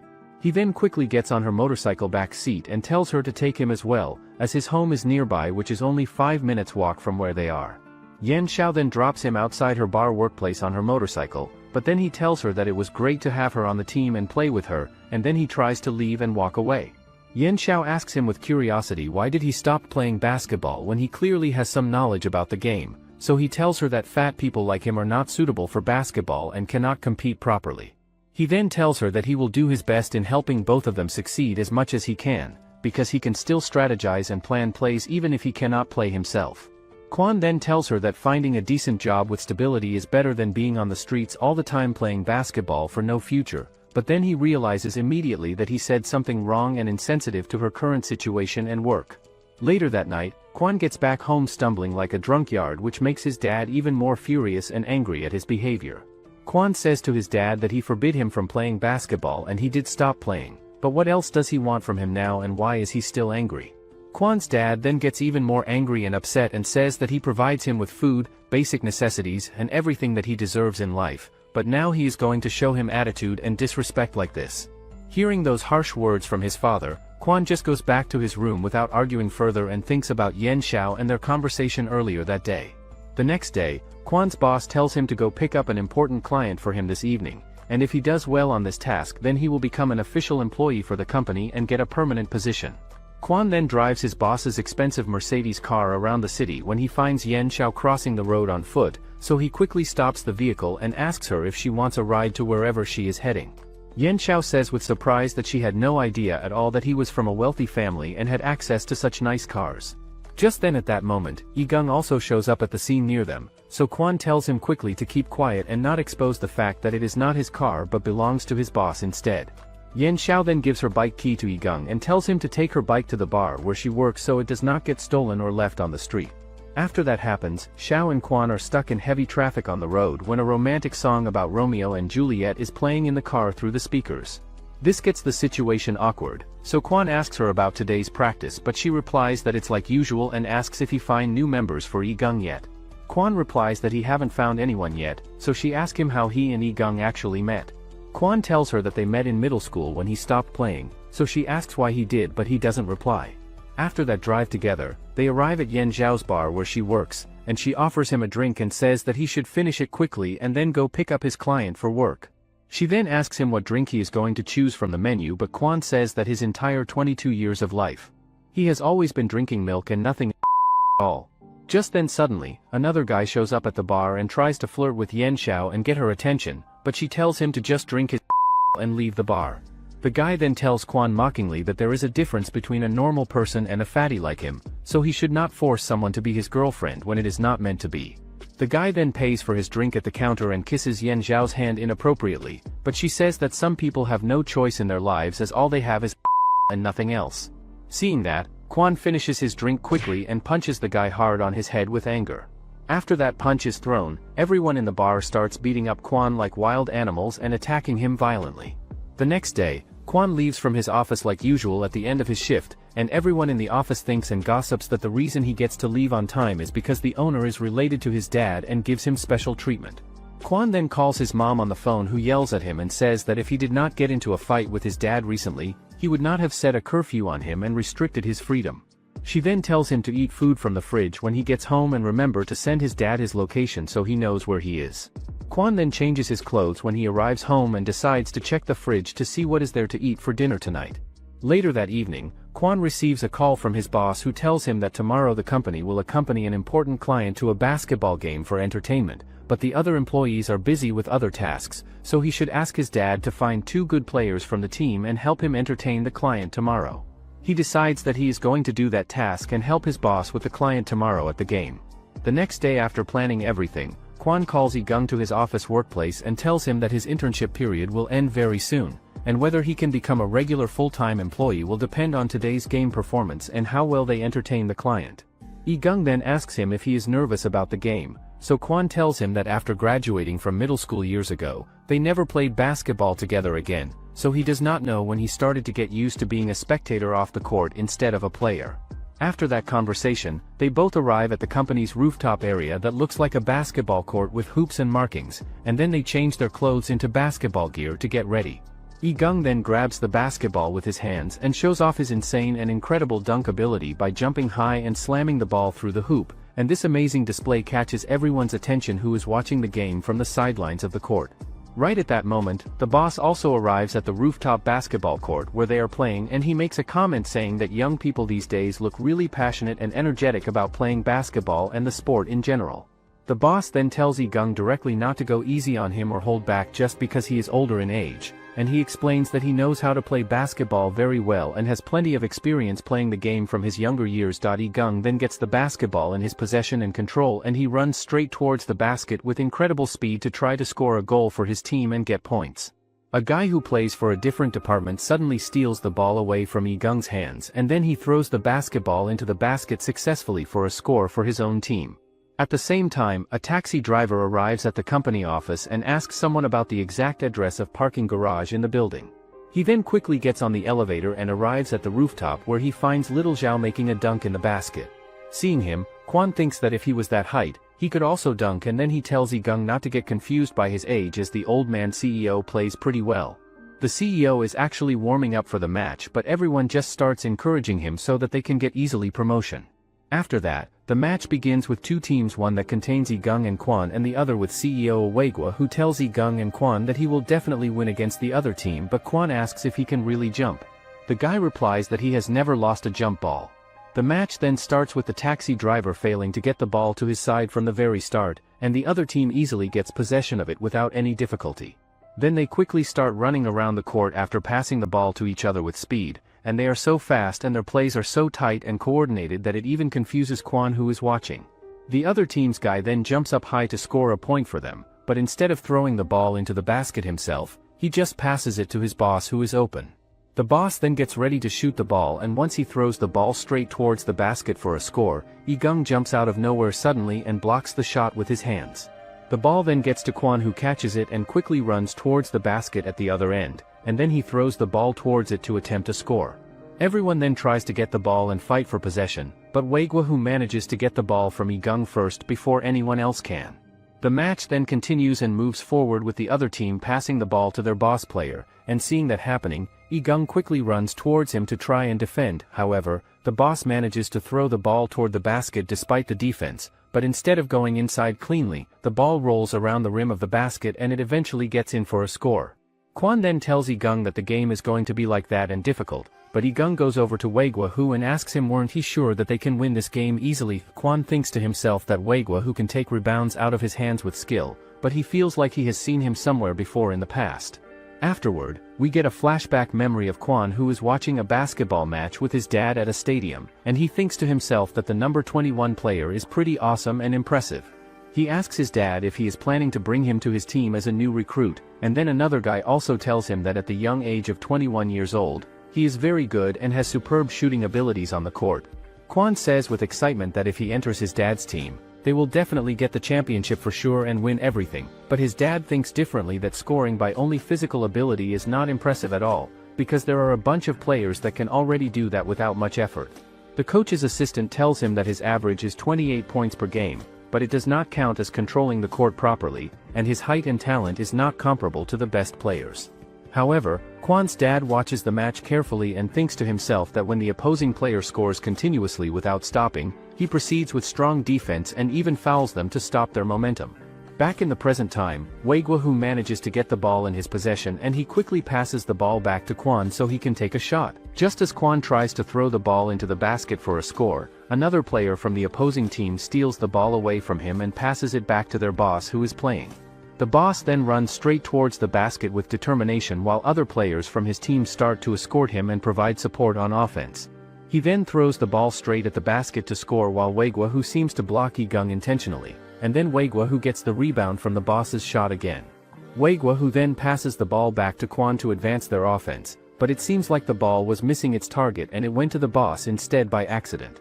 Out of nowhere, Igung then rushes towards the boss with speed and manages to steal the ball away from him, which surprises everyone watching the game unfold. Igung then runs straight towards the basket on the other end to score, but the guy from the other team just jumps at him aggressively and manages to steal the ball away from his possession. Both of them then falls on the ground, so the boss appreciates the other guy. After the game, the other boss tells Kwon to tell Igung not to get aggressive and let the CEO take the ball. Igung tells Kwon that these old uncles are strong and it feels like they are controlling the game.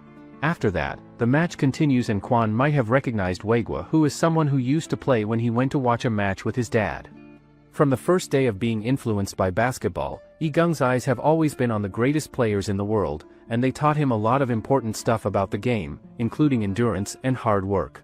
He is determined to be like the professional players he admires, no matter how many difficulties and obstacles he will have to face along the way. Igung never thought that a game could be played like this in such a manipulated way, and then everyone passes the balls to the boss to let him score. The boss then tries his best to shoot the ball into the basket, but it turns out the ball drops and falls short before it even reaches the basket at all. Seeing that embarrassing mistake happen, everyone gets stunned and silent for a moment, but Little Joe says quickly that it is his fault and the boss had a wonderful pass but he could not keep up with it properly. Hearing that excuse being made, all the other employees also say in agreement that it is their fault because the pass from the boss was amazing and perfect. After that play finishes, the game continues with Weigwa who passing the ball to Kwon to advance their offense, but Igung steals the pass before it reaches him. Igung then runs straight towards the other side of the court with the ball, which makes the boss of the company furious and he wants to fire Igung even though he is not from their company at all. The CEO then tries to stop Igung by blocking his path, but he dodges the attempt and the CEO falls on the ground hard. The others then also try to block him from scoring, but Igung quickly dodges them all with his skills and throws the ball into the basket successfully and tells everyone that he will not change his style no matter what happens or who tells him to. The CEO then says while lying on the ground that it is better for him to go off the court and watch everyone else play, as he is just too old to compete with young players like them. In a flashback memory from the past, Igung is seen practicing hard with his old coach who asks him if he really wants to become a professional basketball player, but then Igung falls down from exhaustion. The coach yells at him to pay attention to the height of his jump and other technical details, but Igung is already exhausted and tired and still tells him with determination that he will become a professional player no matter what. Back in the present time, the other team's players pass the ball back to their CEO and say to him that they are depending on him to score and win. Meanwhile, Igung who is sitting on the sidelines is furious at everyone who is encouraging the CEO for no reason despite his trash plays and terrible performance on the court.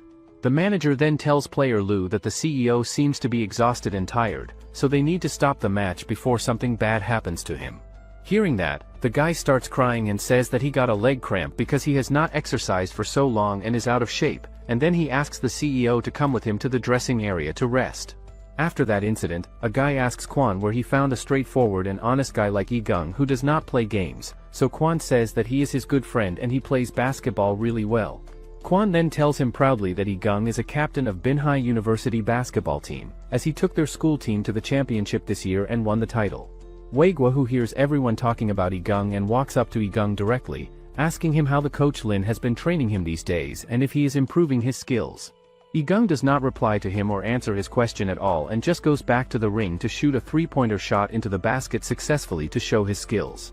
Seeing that impressive shot, Weigwa who and the other player think to themselves that his physique is really good and impressive, and they themselves miss their college time when they play. Igung then quickly changes the scoreboard to reflect the real score, which makes the others furious and angry, and they try to stop him from doing that. Then after some argument, they decide to hold a 3-on-3 match instead, in which Igung manages to throw the ball into the basket from a mid-range distance, and tells everyone that his goal is to reach the major league and play professionally. We then get a flashback memory of Yongzi, who is the other player that is playing right now in the present, and he shows great performance by flying high by throwing the ball into the basket with style. After the match ends, a guy pays him only 500 yuan, but Yongzi says that they agreed that it would be 1,000 only if he dunked the last score, but he did not make it happen. Yongzi quietly takes the money without arguing and tries to leave the court, but the guy stops him and gives him some extra cash because today's performance was good and it took him a long time to get this opportunity for him, but he smashed it and did well. He then says to Yongzi that he is not young anymore at his age, so it is not possible to keep playing basketball forever, and it would be difficult for him in the future to provide more opportunities like this to make money. Later, Yongzi's mom is worried that he didn't even make it into the district team and he don't have a diploma either. Some days later, Yongzi plays another basketball match in which he struggles badly, so a player named Jiang Huan shows incredibly performance and throws the ball in the basket. The guy then asks Yongzi by calling him an uncle and asks if he is alright and feeling okay after that play. Everyone watching thinks that the only thing that can save Yongzi right now is the Dragon Balls from Shenron to wish him back to his prime. Back in the present time, Yongzi still thinks about the time his mother told him that his uncle found him a job at a power plant, so he can go and try for it and start working. Yongzi then steals the ball away from Yigang and tries to run past him with speed, but he does not let him go and calls him uncle mockingly, saying that he cannot get past him at all. Hearing that disrespectful comment, Yongzi thinks about Jiang Huan saying the same thing to him before in the past, so he gets furious at being called uncle again. In the flashback memory, Yongzi goes to his window to look outside and find his old friends who also found their jobs, but they are still trying to pursue their dream of becoming basketball stars despite working. However, Yongzi just goes back inside his room and starts crying with sadness, thinking that one day everyone will face reality and no one can keep on flying forever or chasing impossible dreams. Back in the present time, Yongzi gave a nice pass to his teammate who then managed to score a point for the team successfully. In another flashback memory from the past, Yongzi gets approached by the CEO for the first time, who gives him his business card and says that there are many young people like him in their company who play basketball. So, he thinks that it is going to be suitable for him to work there. Some days, Yongzi tells his friend that he can work in the sales business at the company, as their CEO especially likes playing basketball, and as long as he is willing to play with him, they can level up the basketball game together. The others think and say that they are scared they will not do well in such a big company and it will negatively affect him and his position. Hearing that concern from them, Yongzi says that he also graduated from sports academy just like they did, so he thinks that they can also do it and succeed together. Just then at that moment, Yongzi's another friend named Jia arrives at the scene and says that he will not join them as he cannot do anything but play basketball, but Yongzi tells him to make up his mind quickly because as long as they have jobs at the company, he is going to have a job too and they will all support each other. Back in the present time, Yongzi passes the ball to old Jia, who then tries to throw the ball into the basket for a score, but Weigua who pushes him hard and the ball goes to another guy who manages to score a point by throwing the ball into the basket successfully. Quan then apologizes to Yigang for not being able to keep up with the pace of the game, but Yigang tells Quan to just pass the ball to him whenever possible and he will take care of the rest and score. The match then resumes and continues with Yigang running with the ball so fast that it surprises the other team's players with his speed and skill. He then runs past old Jia and the other guy easily with his movements, and just as he tries to jump and throw the ball into the basket, Yongzi appears out of nowhere suddenly and blocks his path completely. Yongzi manages to slap the ball away from Yigang's hands, and then everyone on his team tells him that he did a great job with that defensive play. Weigua who then tells Yigang that the three of them have played together for so many years on the court, so they know each other very well and understand their playing styles. He then says that he going against three experienced players sounds like a bad battle that he cannot win, so it is better for him to pass the ball more often to his teammates. Yigang then tells Quan that he is going to create an opportunity for him to score, because he believes in him and his abilities. The match then continues and moves forward with Yigang running with the ball down the court, but the other team's player completely blocks him and stops his movement. Yigang then tries to shoot the ball over the defense, but he then gets blocked by Yongzi, so he quickly passes the ball to Quan who manages to throw the ball toward the basket, but it rebounds off the rim and then Weigua who quickly jumps and throws the ball into the basket for a score. After that play finishes, the match continues with Yigang trying to run past the other team's players with speed, but they could not let him through and blocked his path tightly. Then suddenly, Weigua who pushes the other player out of the way, which gives Yigang a chance to go through the defense, so he quickly runs forward but another player shows up to stop him. Yigang then gives a pass to Quan who then throws the ball toward the basket to score, but it just rebounds off the rim and Weigua who manages to get the rebound and catch it. He then quickly passes the ball to Igung instead of throwing it into the basket himself to score. He tells Kwon not to be nervous or worried as he is responsible for covering the left side of the court and playing defense, and then Igung says confidently that in this ball possession, they will take the other team down and score a point for sure. The match then continues and Igung quickly passes the ball to Waegwa, who as soon as he gets blocked by the defense. Waegwa who then pushes the opponent player out of the way, and the ball goes to Kwon, who quickly throws it into the basket and scores a point. Kwon then gets excited and happy to see that it was his first point in the game and asks Igung about it enthusiastically, but Igung makes a weird sign with his hands and congratulates him on coming back to the court and playing again. Igung then asks him if he still remember their secret signal, so Igung replies that they practiced it together so many times, it's really difficult to forget it. Seeing that, Waegwa who tells Yongzi that it looks like he haven't played ball so seriously in a long time, but he replies that they influenced him. The match then resumes with Yongzi running with the ball towards the basket with determination, and just as he jumps high to throw it in for a score, Waegwa who blocks it with his hands successfully. The ball then moves towards another player on the opposite team who tries to catch it, but Kwon manages to steal the ball away and passes it back to Igung quickly. He then tries to run forward with the ball, but Yongzi appears in front of him to block his path, so he passes the ball to Waegwa instead of forcing a shot. After that pass is made, Waegwa throws the ball at the basket and scores the point successfully for their team. Just then, the CEO arrives back at the court and tells Yongzi that they played so wonderfully and impressively, and he wants to be a part of their team as well and play with them. The next day, Kwon and Waegwa are sitting in the taxi while the female customer is also sitting in the back seat listening to them talk. She is annoyed by the conversation of Kwon and Waegwa and their topics. She thinks that Kwon and Waegwa are in some kind of secret relationship because Kwon is repeatedly touching his muscles and says that he likes older people with experience in life. Kwon and Waegwa then touch each other's hands in a friendly way, which makes her uncomfortable and disturbed, so she quickly asks them to stop the car and leaves without paying. At that moment, Tang calls Kwon on the phone and says that she is coming to meet him right now, so Kwon tells Waegwa that they have to pick up someone from Binhai district area. Later when she arrives, Tang tells Kwon that Igung is not even at his home anymore, and his basketballs are still at home, which means that he is not playing basketball at all right now. They then decide to head to public park to find him, but they can't find Igung there, and instead, they find another crappy looking guy who resembles him. They then notice Gushue doing various stunts and tricks on the court that surprises Tang, so she asks Kwon about him and who he is. Kwon then calls over Gushue and asks him about Igung's whereabouts, but he tells them that he has not been here for days and he does not know where he went.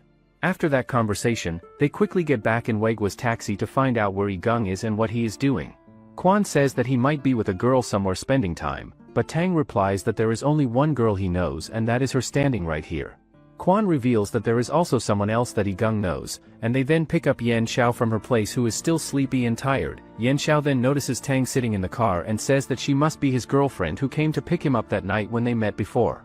Yen Xiao then takes them to the Tigers area to ask him if he has seen Igung, who won the match last time against them, as last night they were together hanging out. Hearing that information, Tiger starts freaking out and getting upset because he thinks that Igung was with Yen Xiao romantically last night and they were together.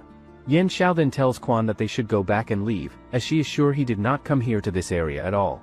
After that stop, they spend their entire day looking for him everywhere they can think of, but they could not find him anywhere in the city, so they drop Yen Xiao to her bar workplace and go back to Igung's home.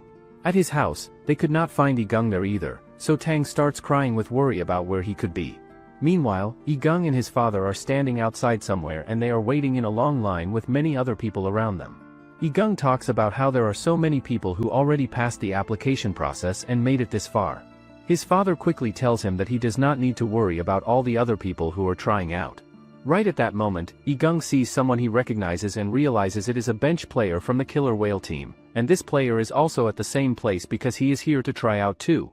Igung's father then pushes him and tells him to go inside the building right now so he can take his training test, and he explains to Igung that he is going to become a professional player one day, and he really believes in him and knows he can do it. While Igung is inside the building and busy doing his training and taking his test, his father is actually doing something completely different because he is talking with a friend of his and they are walking around together through different parts of the city.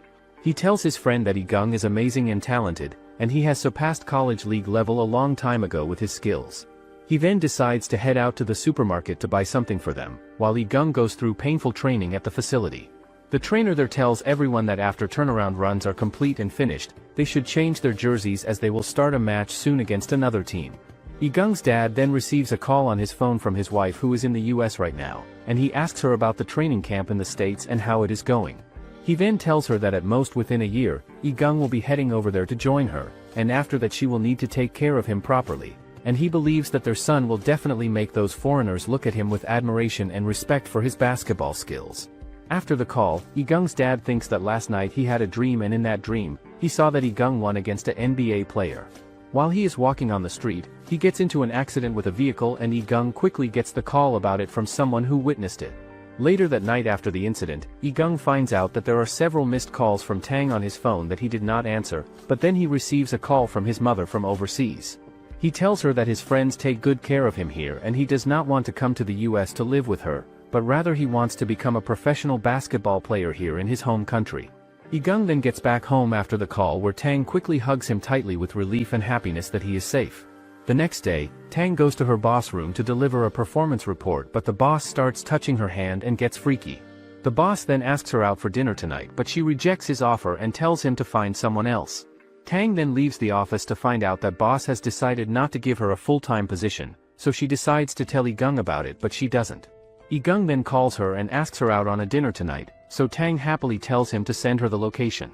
Later that night, Tang goes to the location that Igung told her about, thinking that it is going to be some kind of grand dinner date between these two of them, but it turns out Kwon is also present there as a third wheeler at the table. Kwon then tells Igung happily that it has been a while since they ate together like this, and the four of them must go home drunk today to celebrate properly. Hearing that statement, Tang wonders who the fourth person at this dinner is, and when she turns around to look, the person turns out to be Yen Xiao sitting down with them. After that surprise, they all sit together to celebrate and eat food, but Tang asks Igung if he is not going to school anymore, as now he is participating in this competition instead of studying. Kwon tells her confidently that Igung is going to win the competition, and according to his database and research, Yen Xiao can be ranked at least in the top 10 of the point guards in the entire Binhai region. Then, Kwon and Igung enjoys themselves, which makes Tang jealous, and she decides to leave first. However, Tang decides not to leave the room and sits with them, and she says that they did not even tell her about this competition until today, which is really too much and unfair to her. Tang then asks them why she cannot play on the team, but Yen Xiao can, who is also a girl just like her, so Igung tells her that Yen Xiao knows how to play basketball well. Tang then tells them that she can be the manager of the team instead, as they need a team leader to participate in the competition according to the rules. She even says that she will handle everything, including handling Weigua, who refused to join their team and convinced him to play with them. Later that night after everyone leaves, Igung and Tang are alone at his house, where Igung is just wearing shorts and relaxing. He tells her that his mother called him a few days ago on the phone and said she wants him to go to the States to be with her. Hearing that news, Tang confesses to him that she really likes him and has feelings for him, but it turns out Igung does not listen because he already falls asleep on the couch. The next day, Igung comes back home after finishing his training session, and he finds out that Tang is at his place and she is cooking breakfast for him in the kitchen. Tang tells Igung that from this point forward, she is going to be responsible for making his daily meals and taking care of his food. However, right after she says this, Kwon also shows up at the house and he starts begging Tang to please give him some breakfast too, because he is extremely hungry and starving.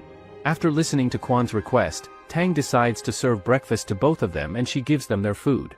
While they are eating, Tang explains to them that the game is coming up very soon, so they need to work on making Weigua agree to join their team as quickly as possible. She also talks about how she already collected all of the important information and data about Weigua, and she explains to them that his current age is 42 years old and he has a background as a professional team player who used to play in the second division league when he was part of the Binhai team.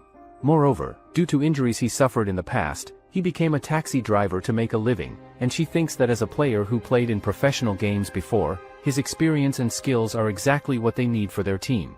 Kwon then asks Igung if he remembers Yang Lei and his team that they met at the event, because he has done an in-depth investigation and research on them.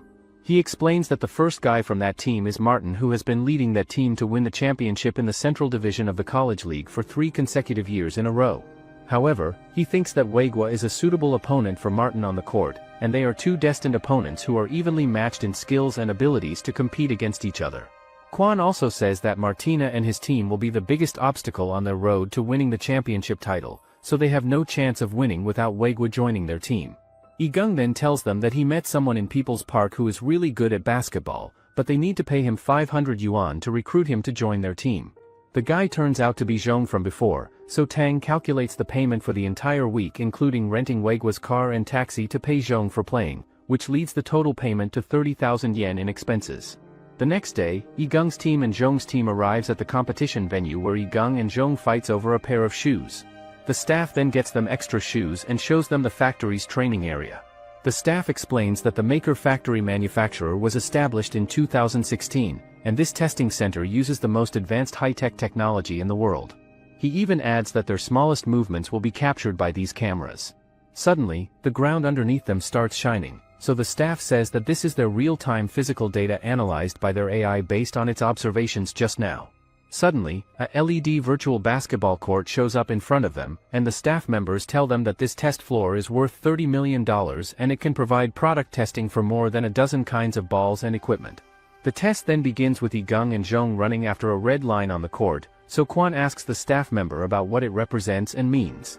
He explains that the red line is Derek Rose's physical test results from when he was tested, which shocks Quan completely. The test is then over after a few minutes, and Quan is surprised to see that Zhong is actually faster than Yigung in the sprint test. After that first test, various kinds of tests are being held for them, but Yigung and Zhong are once again competing with each other to see who performs better. Quan tells them not to trample on the floor and be careful with the shoes they are wearing, as they have to pay for them if they are broken or damaged.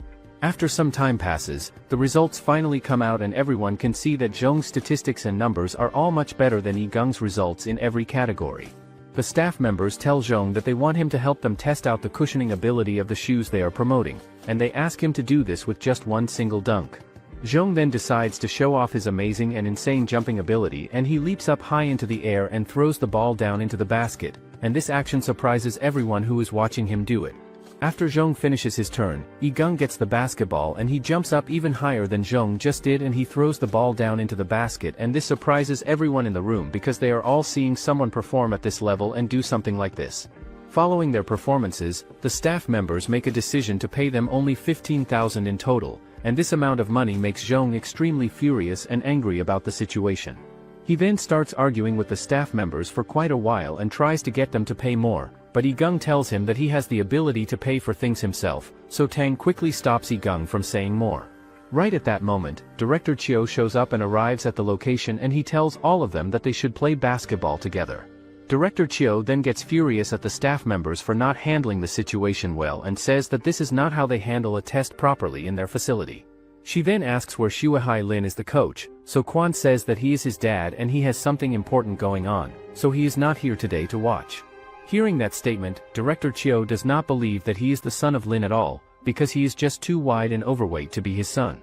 Director Chiu then checks the stats of both teams on her tablet and thinks that it is good enough, and she tells them to do actual combat test projects next week for their products. Tang then tells Director Chiu that they have a condition for this game, like if their team wins she wants Zhong to join them for the hood competition tournament. Director Chiu says that there is no way they are going to win with those crappy stats and performance, so she should just give up on that idea, but Yigung calls her by the name Old Auntie and says that they cannot know for sure before playing on the court and competing. Yigung then asks Director Chiu if she knows how to play basketball. That shocks everyone in the room. Director Chiu tells him that if he wins then he can take any equipment from here, but if he loses, he won't take anything from here. After that testing session, the match between both teams begins with Zhong in the offense position and Yigung trying to defend against him aggressively. He then quickly passes the ball to his female teammate who is struggling against Yan Zhao's defense, but she just pushes Yan Zhao aside and throws the ball into the basket for a score. Quan then says that it is a foul and should be called, but the staff tells him the camera will decide if it is a foul or not based on the replay. Yan Zhao then tells Quan that instead of calling for a foul all the time, he should pass her a few balls like how they do during training sessions together. The match then continues with Zhao having the ball in her possession, and she tries to run past the other girl with speed, but she just does not let Zhao get past her at all. Yan Zhao then passes the ball to Quan who runs forward with it, but he also gets blocked by the defense. He then looks around to find that Yigung is also blocked tightly by Zhong and cannot get open. Quan then quickly passes the ball to Yan Zhao who then runs straight towards the basket with determination and throws the ball inside successfully, scoring another point for their team. Zhao then tells the girl defending her that with her weak defense, she might score 40 points as well by the end of the game.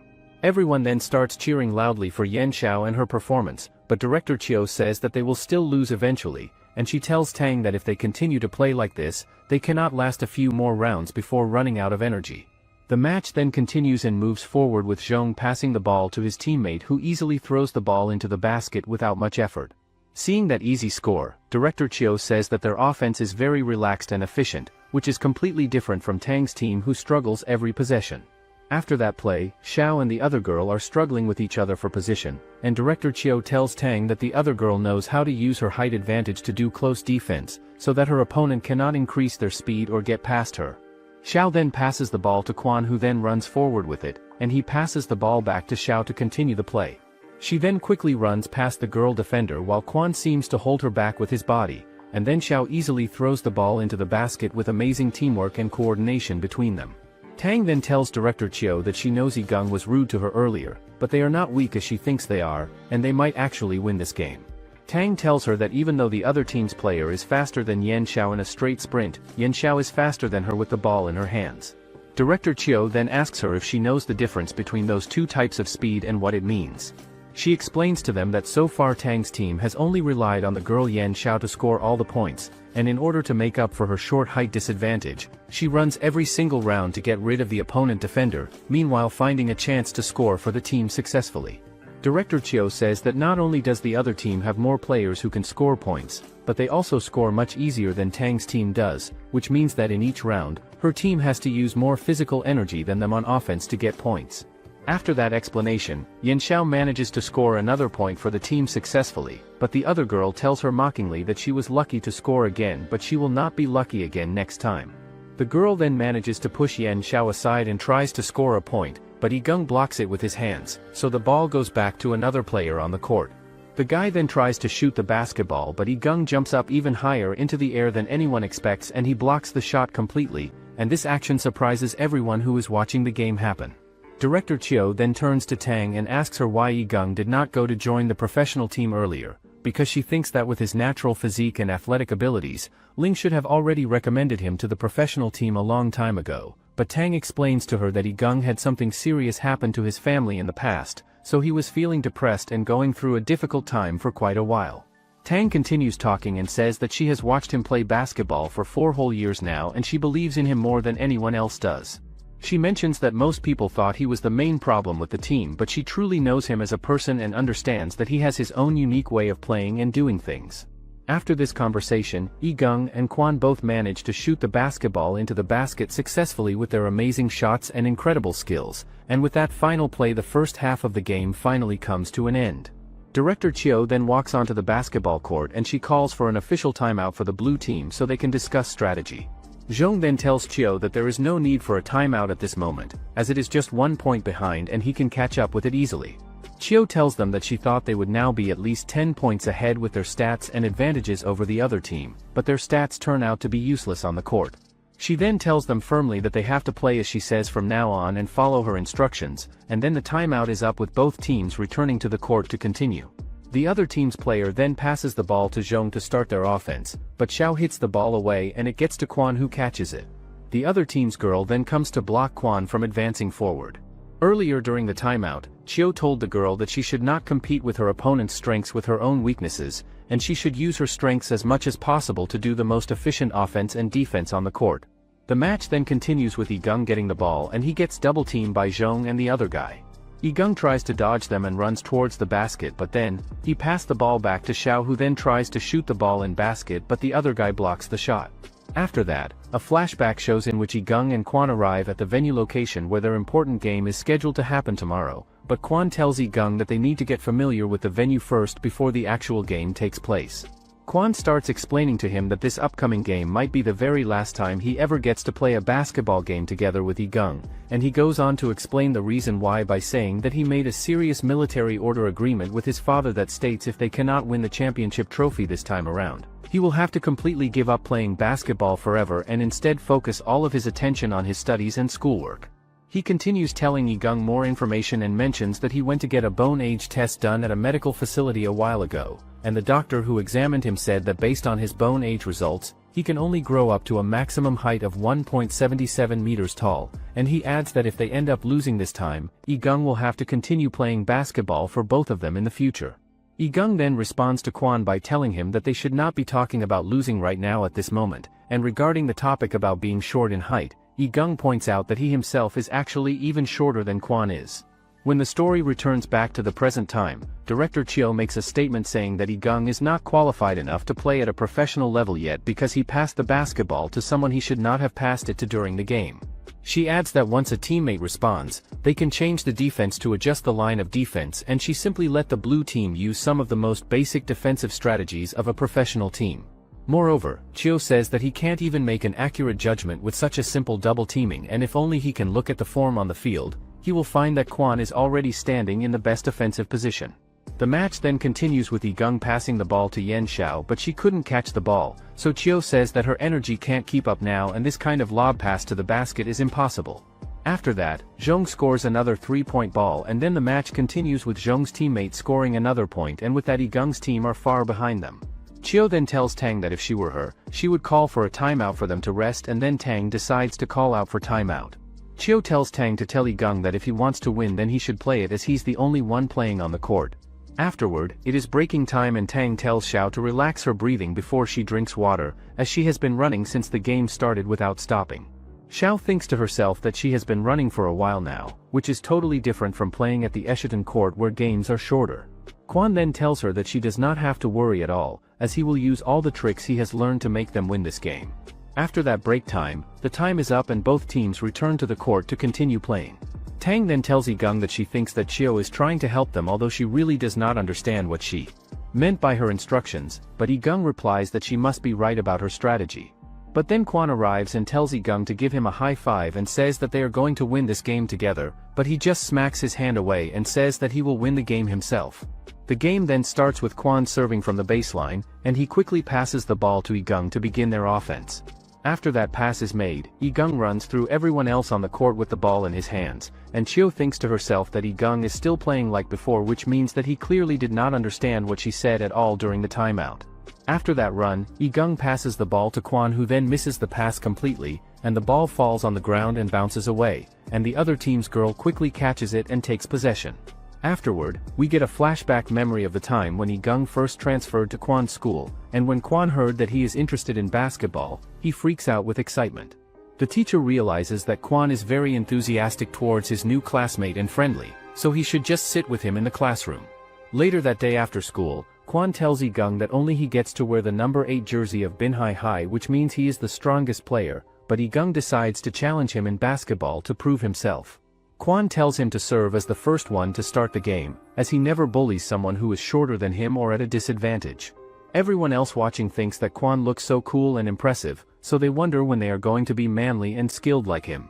It turns out, Kwon loses the basketball match against Igung in their competition, and after losing he decides to give Igung his number 8 jersey as a gift, and he tells Igung that he is going to keep challenging him over and over again until he finally wins a game against him one day. And Igung even responds back to Kwon by telling him that he will definitely lose if he were to be the one serving the first ball in their next match. Starting from the very next day after their game, Igung and Kwon begin playing basketball together on a regular basis, and they spend a lot of their free time together training hard to improve their skills and also hanging out together as close friends. During one of their practice sessions, Igung even takes the initiative to make a strategic plan, and he says to Kwon that they should focus on doing more passes to each other during games, and he explains that it is much easier for them to be blocked by defenders if they just rush into the paint area like they have been doing without having any real strategy or plan. But Kwon responds to this suggestion by saying that Igung should position himself and go to the weak side of the basketball court instead, and Kwon promises that he will pass the basketball to Igung when he is in that position. Then after discussing, they start training professionally for their upcoming tournament and working on their skills. Kwon then asks Igung about what school he wants to go to in the future, so he tells him that he wants to go to Binhai High, which has the best basketball team in the entire province. Igung explains that he has calculated everything and everyone, and he will work hard and get into Binhai High, and then he will get to the basketball team using his ability and talent to impress them. Later that night, Kwon tells his dad that their school team has made it into the middle school league competition, and this year would be their last chance to win, so he wants him to teach him some tactics and strategies. Hearing that request, Coach Lin asks him if he forgets that he has the high school entrance examination coming up, and now he is playing basketball again instead of studying. Kwon then tells his dad that they can get extra 30 points for the examination if they win the City League Championship, and he wants to enroll in the special admissions of Binhai High School for sports students. Kwon's dad tells him that if he really wants to enter into Binhai High, he should play less basketball and study hard to enter with the examination scores, because as a sports student it is not suitable for him with his body. Kwon replies that he knows he does not have the best physique for basketball at all, but the opportunity for him to enroll as a sports student is small, and the teachers of Binhai will go to the City League finals every year to scout for talented players. Kwon's father then says that he is also a coach himself, so he asks if Kwon does not know if he is suitable for basketball at all, so he tells Kwon that with his physique he cannot go professional at all in the future. Hearing those harsh words, Kwon decides to leave the room, but asks his dad what if he wins the championship. Then his dad says that he would be wrong as a basketball coach if that happens. He then says that if Kwon loses then he will study hard and give up the unrealistic idea of playing professional basketball forever. After Kwon leaves the room upset, his mom tells the dad that he has no idea how hard Kwon has been training lately, as he has been waking up at 4 in the morning to practice his basketball skills. Some days later, it's the semifinals of Binhai High and Kwon's dad is also present to watch his performance. After that, the match officially begins and Kwon shows amazing performance in the match, and with Kwon's last shot, Binhai Mid broke into the final of the City Middle School League for the first time. Seeing that, Coach Lin resigns from his position and says that he is going to the university to coach. After that preparation, in the finals game Kwon is not performing well at all, as he only scored 1 shot out of 9 attempts that he took, scoring only 2 points total. Igung then manages to block the other team's shot successfully and passes it back to Kwon, and Kwon manages to make a breakthrough with the ball and advance forward. Now only the last 8 seconds are left in the game, but the other team's player hits Kwon hard, which gets the other player a foul called on him. Now at this critical moment, Kwon gets a free throw opportunity, and as long as he can score these 2 free throws, he can win the game, and this is his first step in professional basketball career. It turns out that Kwon missed the last shot badly, which led to him losing the game to the entire team. Everyone thinks that he is just too young to play right now, and because of him and his missing shot, everyone had to lose the championship. Kwon then asks Igung in the locker room afterward, why did he not pass him a single ball in the second half of the game, but Igung replies that he thought he was under too much pressure already. Hearing that, Kwon loses his mind and yells at Igung, saying that game is not his alone, and he says that he has no choice now. He then blames Igung for it and says that he is just selfish, but Igung replies that even if they can't get into Binhai High's special admissions, they can still go to other high schools. The next day, Igung trains all by himself alone on the school basketball court, but Kwon does not show up to join him for practice, and Kwon even spends all of his time studying hard in his room like he promised his father he would do. Many days go by one after another, and during all this time, Kwon spends every single moment of his free time studying like a complete geek in order to achieve his parents' dream and make them proud of him. At the same time, Igung just continues to train as hard as physically possible every single day to become the absolute best basketball player alive in the world. Some days later, after this period of time passes, the teacher makes an announcement in their classroom that Igung has successfully passed the special recruitment program of the Binhai University affiliated high school for sports during the tryouts that happened last week. 3 whole years pass by, and eventually Kwon finally manages to join Binhai High School because of his excellent performance on his entrance examination scores, and on that particular day when he arrives at the school, he accidentally runs into Igung, who now looks much taller than before, while Kwon himself has gotten noticeably fatter over the years. Kwon tells Igung that he did not expect to meet him here at this school, and he comments that Igung must have been specially recruited into this place while Kwon himself came here because of his good grades on the test. Back in the present, Waegwa is looking for Director Chio because the two of them were so close back then that everyone thought they were in a romantic relationship together.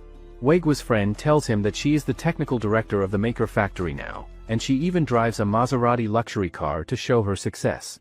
Waegwa then goes to the test site to find out that Kwon and Igung are actually having a match against another team, but then Kwon falls on the ground miserably and in pain. Waegwa says that Kwon has not been training for so long, so he will definitely get cramps in his leg if he keeps playing such an intense game without rest. Tang then says that they should not play anymore today, as his legs are more important than winning this game. Kwon replies that winning the game and getting 15,000 yuan is more important to them right now, because if they lose the match, the money will go to the other team instead of them. Hearing that statement, Waegwa thinks that they are actually gambling with the game and betting money on it, but Igung tells him that they are going to participate in the competition tournament, and they are still short of 1 player to complete their roster. Weigwa then tells them that he is here to look for his senior player, as they used to train in the provincial team together years ago, and she is 1 year older than him in age. Quan suddenly realizes that it is Chiu who actually entered and became part of the national basketball team in the past, and she was a very famous shooting guard player in the national team back in her playing days, and not only did she play extremely well on the court during games, but she also had first-class tactical awareness and basketball intelligence that made her stand out. Weigwa then tells all of them that their team does not have the advantages on either stamina or physical fitness compared to their opponents, so it is going to be very hard to win the current game they are playing right now. He then continues talking and says that if they truly want to win this game, then the points difference between the two teams must be controlled and kept within 10 points or less by the end of the first half of the game. After this strategic discussion ends, the basketball match resumes and play continues on the court, and Weigwa approaches Chiu to try to defend her, but she just punches him in his stomach area, and she asks him in a mocking way when was the last time he actually exercised his body. On the other hand, Igung quickly moves around the court with great speed and agility, and he then manages to throw the basketball into the basket successfully after dodging and getting past everyone who tried to guard him. How long do you think it will take for Igung and his newfound streetball family to win the championship and prove everyone wrong? Comment, Hood, if you'd like a part 2 of this series. As usual, thank you for tuning in, and we'll catch you in the next one.